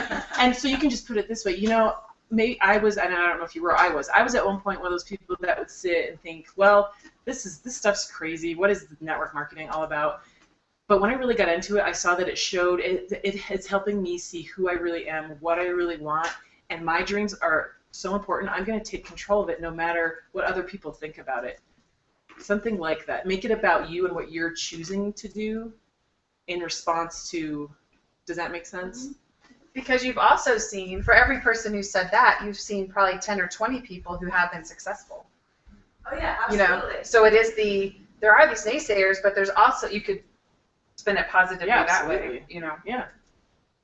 And I'd say part of that, what stopped me from saying yes was the fear of what will people think. Because I used to be someone who would sit back and look at these people thinking, they're crazy. And so I personally was, fearful of that. Or, are there going to be naysayers? Or how am I going to deal with that rejection? But what's helped me to overcome that is... Yeah, that's fantastic. Or that is what I say, because that's true. Yeah. Well, and what makes us in this room different from other people? I mean, we have the same fears, we have the same issues. It's just that we're just, for these reasons, we've decided we're not going to live the life of have to anymore. We're not going to live that life of, I'll just fit in with everybody else, I won't rock the boat. Yeah, so we're rocking the boat, and that's what makes people, a little bit or a lot uncomfortable. And I know, my sister and I have this conversation all the time. My sister probably will never do Arbonne. I mean, I will drop dead if she ever says yes to Arbonne. And I've told her this. We fight about it all the time, and I can say to her, I'm like, I don't want to be ordinary. That's what, and I'm like, and if you're finding ordinary, then that's fine. I mean, so people you can have those kind of conversations. But yeah, I wouldn't say that at a presentation. I'm not going to want to be ordinary. Just get up and leave right now. Or even saying, if that makes me strange to some people, that I want something different, and I'm gonna go out and do that, then I'm learning to be okay with that. Just that kind of language, because that's sharing your heart and saying this isn't always easy for me, but I want this for this reason, so I'm gonna go do it anyway. So I'm gonna put Jen Patterson on the spot. Whenever you're ready to do your before and after, that'd be awesome. Okay. No rush. I'm really pissed off at myself for holding my hand up. No, because I've already almost cried like 3 times. It's okay. She bawled like a baby if it makes you feel any better. Oh. When we Miranda did this with her, she was like, "That's not a shocker. All I've she never." No. Oh yeah, I'm a big cry. Okay, what am I doing? So tell us your why. Tell us your original why before you just revamped it. Okay, so your safe why. Yeah, what you used to say. Okay, so I used to say that I started this business. Well, I used to always tell people that I first heard about Arbonne because they were great products, and I'm not going to tell you guys the whole story, but I would talk to them about my kids and having eczema and how I was a believer in the product, and how my dear friend Macy Baca invited me to her lunch party, and I remember thinking at the lunch party, like, that's interesting. She's a pharmaceutical sales rep. She's super smart, somebody I respect. And I thought it was interesting that she was starting this business, but I still just went into the party with my, cash that I was going to spend on the baby products and be on my way. And that something happened in my heart when I was listening to Jessica share about the presentation. And the reason why is because at that time I was pregnant with my 4th child, and I was working full-time as an accountant, much like Brittany, working crazy long hours, and I was never home. And I knew that could not be my that couldn't happen anymore, that I had to find something, but I had no idea what it was. And that it was kind of the unspoken word in our house for 4 months at the end of that pregnancy, where we both, my husband and I both knew that I wasn't going to be able to go back, but we had no clue what I was going to do because I needed to still provide some income. And so as I was listening to the opportunity, I just decided that, you know what, maybe this is it, maybe this will work, and I jumped in. And I treated it as a business, and I took it very seriously because I needed it to work. And then I talk about how 9 months later I was able to come home and it to be my primary income. So that's kind of my life. Okay, so again, is that bad? No, it's not bad. But I'm Right. watching all of you too. Just like when I was doing it, I was kind of reading, but you're all like nodding. Mm-hmm. But then when I did my second one, you guys kind of leaned in a little bit, or so there's yeah. Let's see. Okay, so I didn't do a second one though. I just wrote down stuff. Okay, so just. So I thought you were gonna help me. Alright. Well, yes, okay. First of all, yeah, I do. So something that I try to be aware of, and I want to point out because I heard Jen say it. Don't shop talk in front of at a presentation. When we say the opportunity, we know what that means, right? Right. So try not. Do you know what I'm saying? Don't use terms that maybe we use, because that makes us sound a little like. Yeah. Yeah. What? And I didn't. Miranda mentioned this, and I've been using it all the time. And I've been training my team on this. I don't tell people anymore to take a look at the business. I say, I'd like to talk to you about a second stream of income. Do you love your job? Does your husband love your job? Those three things, people rarely say yes to all three. Mm-hmm. Or no, I don't want a second stream of income. Yes, I love my job, and my husband loves his job. That's hardly ever happens. So working those phrases in too are really, really helpful. Instead of this, an opportunity, this opportunity. And I probably said that word too. Okay. So why did you really start Arbonne? Okay, so I'm just gonna tell you kind of what I wrote down. So when it says what attracted you to Arbonne, I loved what you said about finding something that mattered. I needed something more. I was tired. I wrote tired of working my butt off, working long hours, not being home, and still just making it barely each month. And the status quo was not good enough for me. I needed more. I was drawn to Macy and Jess. I knew that they were both smart people, and somehow they were making that work. So that's really what attracted me to Arbonne. I needed something, and from outside looking in, it looked like it might work.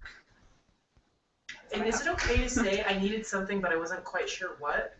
Mm-hmm. Yeah, you're going to connect with a lot of people saying something like that, right? Yeah. Because that's a lot of people who are like, how many people have you guys met that started this business that said, I didn't know this is what I needed, but I was looking for something. Right. So yeah, that's going to relate to a lot of people. So that's kind of one of the things too that I read about that too is that, I have a business. I have a business degree. I'm a marketing minor, so I know, I got the network marketing piece of it. But that kind of goes into question number 2, which what stopped me from saying yes is that I believed that this worked, but I doubted that it was going to work for me. Why? So you say why?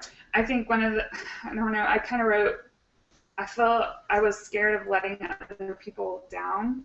I was scared I was not worthy of being good at it, and that I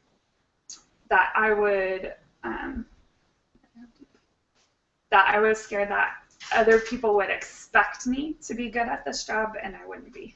You wouldn't measure up. Yeah. So that's kind of that question. And those are the little nuggets that you want to say. Those are big. Oh, and everyone in this room can relate to that. Yeah. And then the other fear too that this is a crazy one that's kind of come out is that I knew that for my family to work that I needed to come home, but I didn't want to come home. I was really, really scared of being a yoga pant mom and being home and not positive if I wanted that. And so how was I going to make that work being a stay-at-home mom with a business instead of not the corporate woman that I was before? Do what? Sit in the Uggs with the green pants? Yeah. Were you scared of that? The green pants. Or just because? Oh, yeah, that's exactly. Exactly. But I don't want to be. I don't either. Yeah, my mom knew. Dang it. So, in my story, I think is my number 3 question. Maybe, I don't know if I can relate this to people. Maybe it will relate to people. But how did I overcome that? Like, I really didn't have a choice. I was 4 months into having my 4th child, or 4 months away from having my 4th baby, and I needed something to work, and I needed it to work now, like right now. And so I kind of struggle with this question because it doesn't really show me how I overcame that, except for I didn't have a choice, like I had to try something. Well, for most people, I don't know, did anybody in this room ever feel 100% confident? And so that's why that question is, I think it frustrated me too, because we don't ever really overcome it fully. You know, you just, mine too, is if she could do it, I could do it. I'm going to at least, and so I was thinking to myself, why, like, what really was the thing that pushed me over the edge? And for me, it was, I didn't want to regret. I didn't want to look back 5 years later and say, I should have tried that thing with Deb. Yeah. Because I just had that feeling in my gut, like, you'll regret this if you don't try it. Yeah. Well, and all the other options that I had were either taking away more time from my kids, or, more time for money, or less money for more time, and it wasn't, none of the other options worked, Well, and I think, like, one of the things for me when Jessica did the business presentation, she said, don't think about if it doesn't work. Think about if it does work. Mm-hmm. And for me at the time, because I needed this to work. Yeah, This that needs could to be a work good because the thing. other choices I have, I'm not going to do. I could, but I'm not going to. I made that choice. So it's like, that said to me, what if it does work? And to me, that gave me hope, which I think is so, almost everybody wants hope. That's why we share what we do. Yeah, that's a great. Okay, so then my all-in now is I put the personal growth in myself. I have 4 kids, and I need them to see the blessings in life. I need them to see parents that aren't too busy to make memories, and I need them to see that they have parents that believe in themselves. I don't like crying in front of people. Nobody does. Parents that believe in themselves so that they can believe in themselves too, and that they don't have to settle for mediocre lives and a job either. Mm-hmm. Awesome. Yeah, that's. So I hear belief in yourself big time as the fear, as the what stopped me, belief in myself. Yeah. Am I going to let other people down? They believe I can do it, but can I really do it? And Absolutely, then you end with the same, like, no, I am going to prove that you can believe in yourself. I am going to teach my kids that you can believe in yourself. So that what stopped you is, gosh, but could I do this? And you are doing this, and you are successful, and you see what I'm saying? Like that is what your affirmations should affirm that. Yeah. Number one, side note. Yeah. Because you are successful, and you're a rock star at this, Jen Patterson. But I would make that what stopped you, belief in myself. Yeah. Like, here are all these EOAs. You can even pick them up during the presentation. All these people who've done it, but could I really do it? Yeah. And then how you overcame it, and totally. That's what. Well, and also some of us, and I don't know if this is true for you, I was kind of picking up on a lot of us fear success. Yeah. And that's what I'm like, oh, you're afraid of actually what happens if I'm really good at this, and I don't think I'm worthy of being that good at it. I mean, so that's worthy. There's that word. Yeah. So it's like, well, but then I think a big part of it too that I might have left off, and I might have touched a little bit about like needing it now, is like that income piece of it. Like, I was really afraid to take that risk because financially I needed it. Even if it was just a little bit, I needed it. I couldn't quit my job, I needed something that was going to work, and I needed to be reassured that it would work. You know what I mean? And nobody can do that for us. Yeah. Yeah. Mm-hmm. Thank you for sharing. Yeah, that's awesome. Thank you for making that. That's what I get for raising my hand. We have about 5 more minutes. Is there anyone else? It's like, I really want to go, Lisa. I really, really want to go. Okay. Because I need a lot of help of mine, and I am very vulnerable. Oh, gosh. So there will be tears. This is going to be a mess. There will be tears. And when she talked about this, not at our June meeting, at our main meeting, brought me to tears. So, my old why. My old why is really flimsy because I can't even really remember exactly what it is right now. My why, well, yes, it's definitely about health and wellness. I'm very passionate about helping people to be healthy, but as you can see, that doesn't really come across when I say it like that. My why has changed a lot. So I think the reason why my why has been so flimsy and why it's so hard, it'll take a minute and then my voice will get normal, so just work with me here. So I haven't ever really been able to admit my actual why. And that's because of where I've been since I have been doing Arbonne. I've been doing Arbonne for about 1.5 years. And I've been married for, it will be about 7 years this month, actually. And I'm actually getting a divorce. And there's a lot of vulnerability that comes with that. There's a lot of my why behind that. Before this why, my why before was I was making myself a plan B. And there was a point when I had the script written out and I had written some notes and I wrote that it was a plan B. And boy, oh boy, did that turn into a fight with my husband. He knew, I'll just put this out there, my husband's an alcoholic, so he knew that this was coming, gave him 110 chances, but now here we are. And so my why was that I needed hope. I needed to know that I could give myself a plan B, but I could never admit that, especially because we moved to Michigan. Everyone that did a party for me in Michigan knew my husband. I couldn't be honest about all of this stuff. So this is what I just came up with now. I'm sure it'll take some work, but we'll see, okay? Awesome. I was attracted to this business because for the first time since I was a kid, I was told I could change lives. I was hesitant because I needed to change my life, but I didn't want to admit that. If I was going to do this and change lives, I had to change my own. I have 3 kids. I'm a single mom, but I haven't always been. Our family moved to Michigan for my husband's job, and our environment went from unhealthy to unsafe. I decided to make a positive change. I gave up all that I knew, turned my world upside down, and moved back to Colorado with my kids. That's when I went all into my business, because along with the divorce that I had recently experienced, I suffered the loss of a very great friend too young. And I learned life is too short, and so many of us settle for so much less, whether it's in relationships, jobs, careers, or overall just our quality of life. So I ask you, are you settling for less? So how do I say all that without being a sobbing mess? And what pointers do you guys have for me? Start with Annette. Okay. Thank you. Yeah. I mean, that's awesome. Guys, it's okay to be a sobbing mess at some parties. Really, I was just sharing with, I don't know, somebody on my team that my dad died Memorial Weekend, and I had a month full of parties, and I would leave parties and I would be like, I don't remember what I said.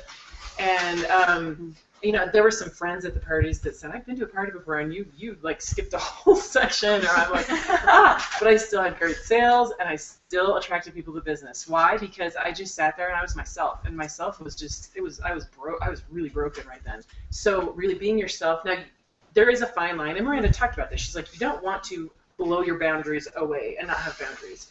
I think what you said had boundaries, but it was vulnerable. Like, this is where I've been. This is where I'm coaching. Yeah, the second one. I mean, so you might get a little, and you can say, excuse me, this is hard for me to say. This is emotional for me. That's good. That's fine. You don't have to get into detail, and you didn't. So I think that's fantastic. Yeah. And I want you guys to know this. Again, it's human nature. Deb said I did it. When people are really listening and interested about the business, this is their reaction. They're looking around. So don't think nobody cares. I'm sitting here bearing my heart and soul and nobody. A lot of people, they're so bought in and uncomfortable by your vulnerability, but that doesn't mean I really want to encourage you guys, don't let the vulnerability, yours, maybe they're uncomfortable with it, make you stop from doing it. Okay, just do it anyway because you are, I mean, Well, I mean uncomfortable because it's like hitting close to them and they're like, oh, I was just gonna get some disease. What was the first line you said? You said someone told me. For the first time since I was a kid, I was told I could change lives. That was so good. I was like, I want to do it. Yeah. I want someone to tell me that. But I did what you said, where I listed everything, and that was like the 4th or 5th one that I listed. It wasn't one of the first one. It was income potential, blah blah. Yeah. Yeah. Yeah. That's Wait, I thought you had your hand up. Did you have something? Oh no. Thank you, Annette. Yeah. Thank Okay. you. One last thing. I want to leave you with one last thing. This I always think of this quote. I love it. When you're doing this, when you're sharing this at every presentation, I don't expect you to be fearless. Okay, we've talked about that, but I do expect you to be without regret as often as possible. So remember that and tell yourself, I don't expect you to be fearless, and I expect you to be without regret. Don't walk away from a party thinking, why did I wuss out and I didn't share my real why? You know, say it. You don't know who you're healing, who you're touching. It might not have anything to do with Arbonne guys, and that's, you know, when you're at GTC, you hear that. You're going to change lives in all sorts of different ways. So, you know, thank you. Go out and be vulnerable. Thank you. All right, so this has been awesome, hasn't it? Hasn't it been a great day? Yeah. We have a special person to thank, the pipe guy. I mean, he just sat through, like, really. If anyone felt uncomfortable, it might have been Dan. Dan, we love you. Thank you so much. I hope that's something that you could have fun with your boys. Uh-oh. Special guest. Ooh! Ballerina. She wanted to show Jessica. Yes, please. I love it. Can you show all of us? Can you do a little move for us? Yeah. Sparkle.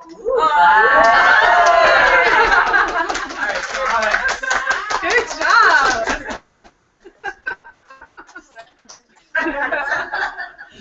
All right, well, we want to close the day. I'm so glad that we're done early. So I don't know if we can do the thing that we talked about. 2 nights ago, our family watched the movie, the Lego movie. Oh. I know you guys have seen that yet. I want to see it. It's awesome. Everything is cool when you're part of the team. Everything is awesome. So we're going to play this song. So I wish that song could play like the whole time I'm saying this because I love this movie. How many of you guys have seen it? Like raise your hand. Okay. You guys need to see this movie. It is so good. The moral of the story is so good. It's about an ordinary Lego construction worker right here. His name is Emmett. Yes, you can watch it. We're gonna watch it with our No, kids. I'm sorry. Okay. I need to be drinking. Okay. Yes. Totally, you can drink and watch it. I just have a side note, really fast. I don't have kids to watch it. No, it's funny. Lisa was last week sitting my kids the other day, and she called me, she boxed me, and she's like, I was gonna let you know that all the kids are sitting in the room watching the Lego movie, and I am back here, like, all in. This is the funniest movie I've ever seen. Adults will love this movie. It is hilarious. So Emmett is this guy right here. He is thought to be the prophesied as the special. All right, prophesied as the special. He's recruited to join a quest to stop an evil tyrant who is Lord something big. I can't think of it. From gluing the Lego universe into eternal stasis. So that's the whole thing. He's just an average guy. He's totally average. There's nothing special about Emmett that makes you think that he really is the special. There's nothing about him that makes you think that the prophecy is true. He's normal. He's an everyday average guy. In fact, he's so average, he's like totally boring. He's just a very average person. And everyone in the movie wonders, why in the world is he the special? In true epic movie fashion, he ends up saving the day. Because it turns out that he is the special. Sorry to ruin it for anyone else saying it. The moral of the story is a sweet and uncomplicated one. Believe in yourself, everyone is special. That's what it says on IMDb. Believe in yourself, everyone is special.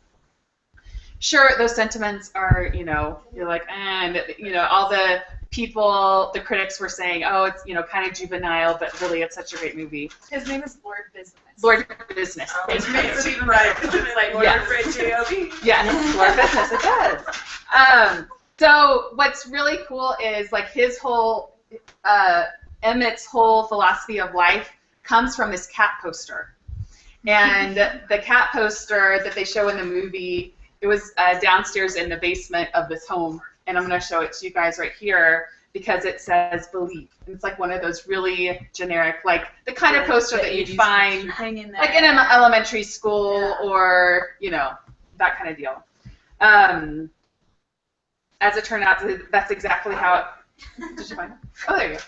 I'm sorry, it's not very good pixelating.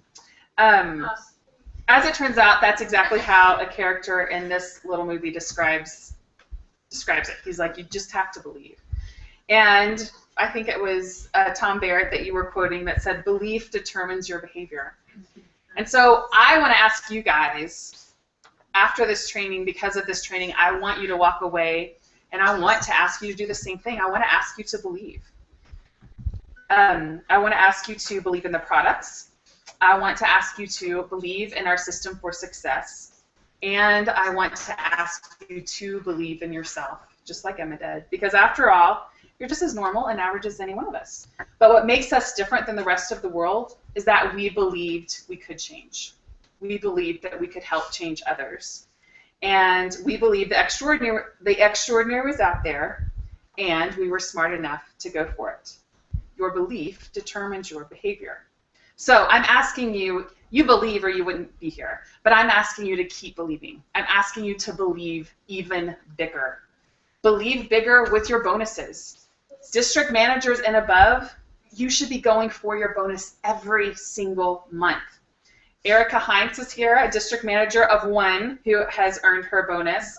Lee Fodor, a district manager of 1 who has earned her bonus. Danny Ferricks, a district manager of 1 who has earned her bonus, are believing bigger, and they are raising the bar and showing us that district manager bonus is possible, even as a team is 1. It doesn't matter. Now she does, but before, when she had it, she didn't. I know. With sponsoring, I'm asking you to believe bigger with sponsoring. No longer are we shooting for, well, my goal is to sponsor 5 new people. You guys, Maggie Dwyer showed us that 21 is possible. She personally sponsored 21 new 150 plus preferred clients and consultants in the month of May, and she wasn't even a consultant the whole month of May. She sponsored 10 people in 10 days. You guys, we are showing what's possible with the 30 people in 30 days. I'm still working towards that. I still have my list of the 30 blanks. So far, we sponsored 82 people. That's the power of what we're doing. That's incredible. I want to ask you to believe bigger with the growth of your team. You may be a team of 1. Speak life into yourself and to your team. From how long have you been saying your affirmations? The ones about becoming an area manager. Since GTC. So in May, mid-May, she got home, a team of 1. Tell us what your affirmations are. I'm going to go into qualification for area manager in June. I'm going to finish in July. August 1st, I'll be area manager. Awesome. So she came back in May, a team of 1. She started the month of June on a call with her, and she said, I'm doing 10,000 this month. I'm going into qualification for area manager. She was a team of 1. Within 6 hours, she had another business builder sign up, and in the last 12 hours, she's had her second. So guess who's going into qualification for area manager? This month. She is. Why? Because she believed it was true. She believed it was true. Belief determines your behavior. Speak life into yourself and into your team. Those daily affirmations and our do the do's, you guys, they aren't a joke. That's real. That's why we do it. Say, I'm going to double my team this month. I'm going to double my team this month. I'm going to double my team this month. Belief determines your behavior. I need you to believe bigger with volume. Don't think small. Don't think maintenance. As a district, I'm gonna go for maintenance this month. 2,500. You guys believe bigger than that. Play big. You could get $6,000 in the last 5 days of the month. Who has done that before? Brittany, what did you do? Thank you. Thank you. I've been close to that. There you go. $6,000 in the last 5 days of the month. No matter what your title, make it a goal to get your bonus at every level. And I want to ask you to Believe bigger with the opportunity. Be brave. Share this business now. I told these girls after our break, but Tara Kingsbury, who's in Qualifier area, we did a dream team call for her last week, and she had 2 people that she called, use the verbiage to look at the opportunity, that said, oh my gosh, you're the 2nd person this week that wanted to share Arbonne with me. You guys, the momentum is happening now. It is happening now. Be brave. Share this opportunity. You have nothing to lose. We have nothing to lose, and we have everything to gain. I want to help set you up for that success. I have scheduled, and that invite is on our team's website, Tuesday night, a Discover Arbonne, a live Discover Arbonne that I'm going to do. There's a link on the invitation for everyone you invite to watch the presentation while I go through it. You guys, make a list of 10 to 20 people and make this your dream team. Use the verbiage we talked about on the opportunity tab. Invite people now to take a look at this business. And something that I love that area manager in qualification, Macy English, has said, she's like, what's so great about our verbiage is that even if you call 20 people and no one can get on the actual Tuesday night call, if you follow our verbiage, you will still get business builders.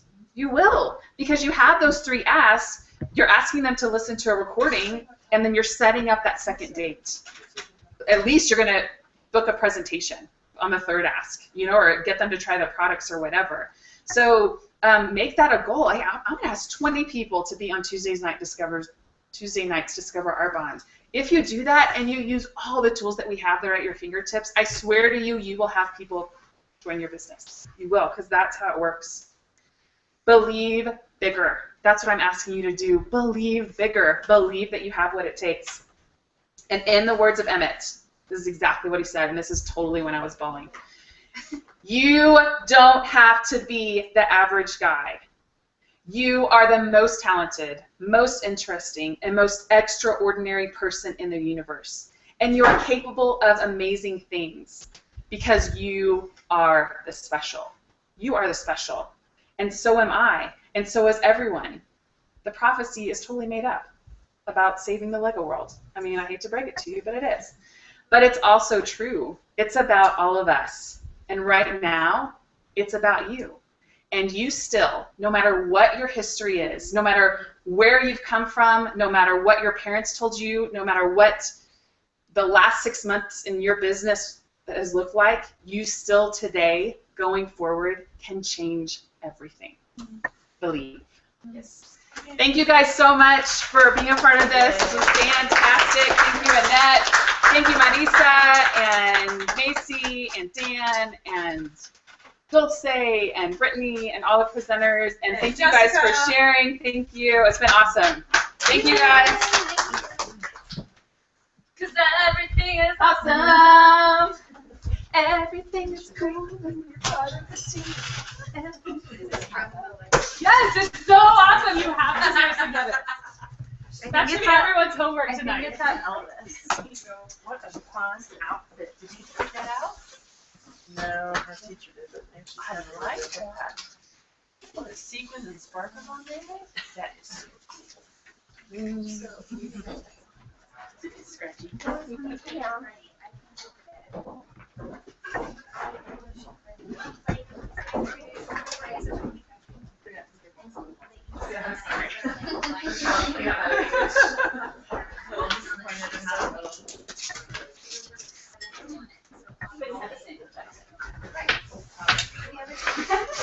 I guess I'm just jaded because it didn't stay with me at all.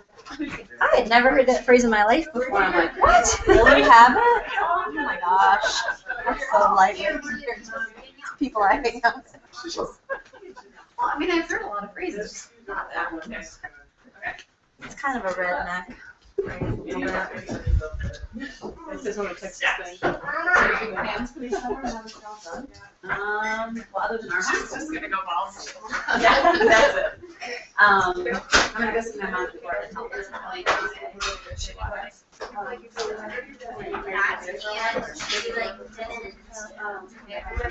Mandy says thank you. What?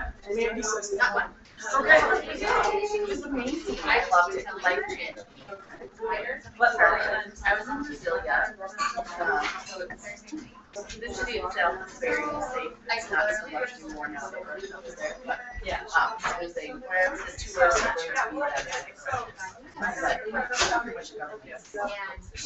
all that's there are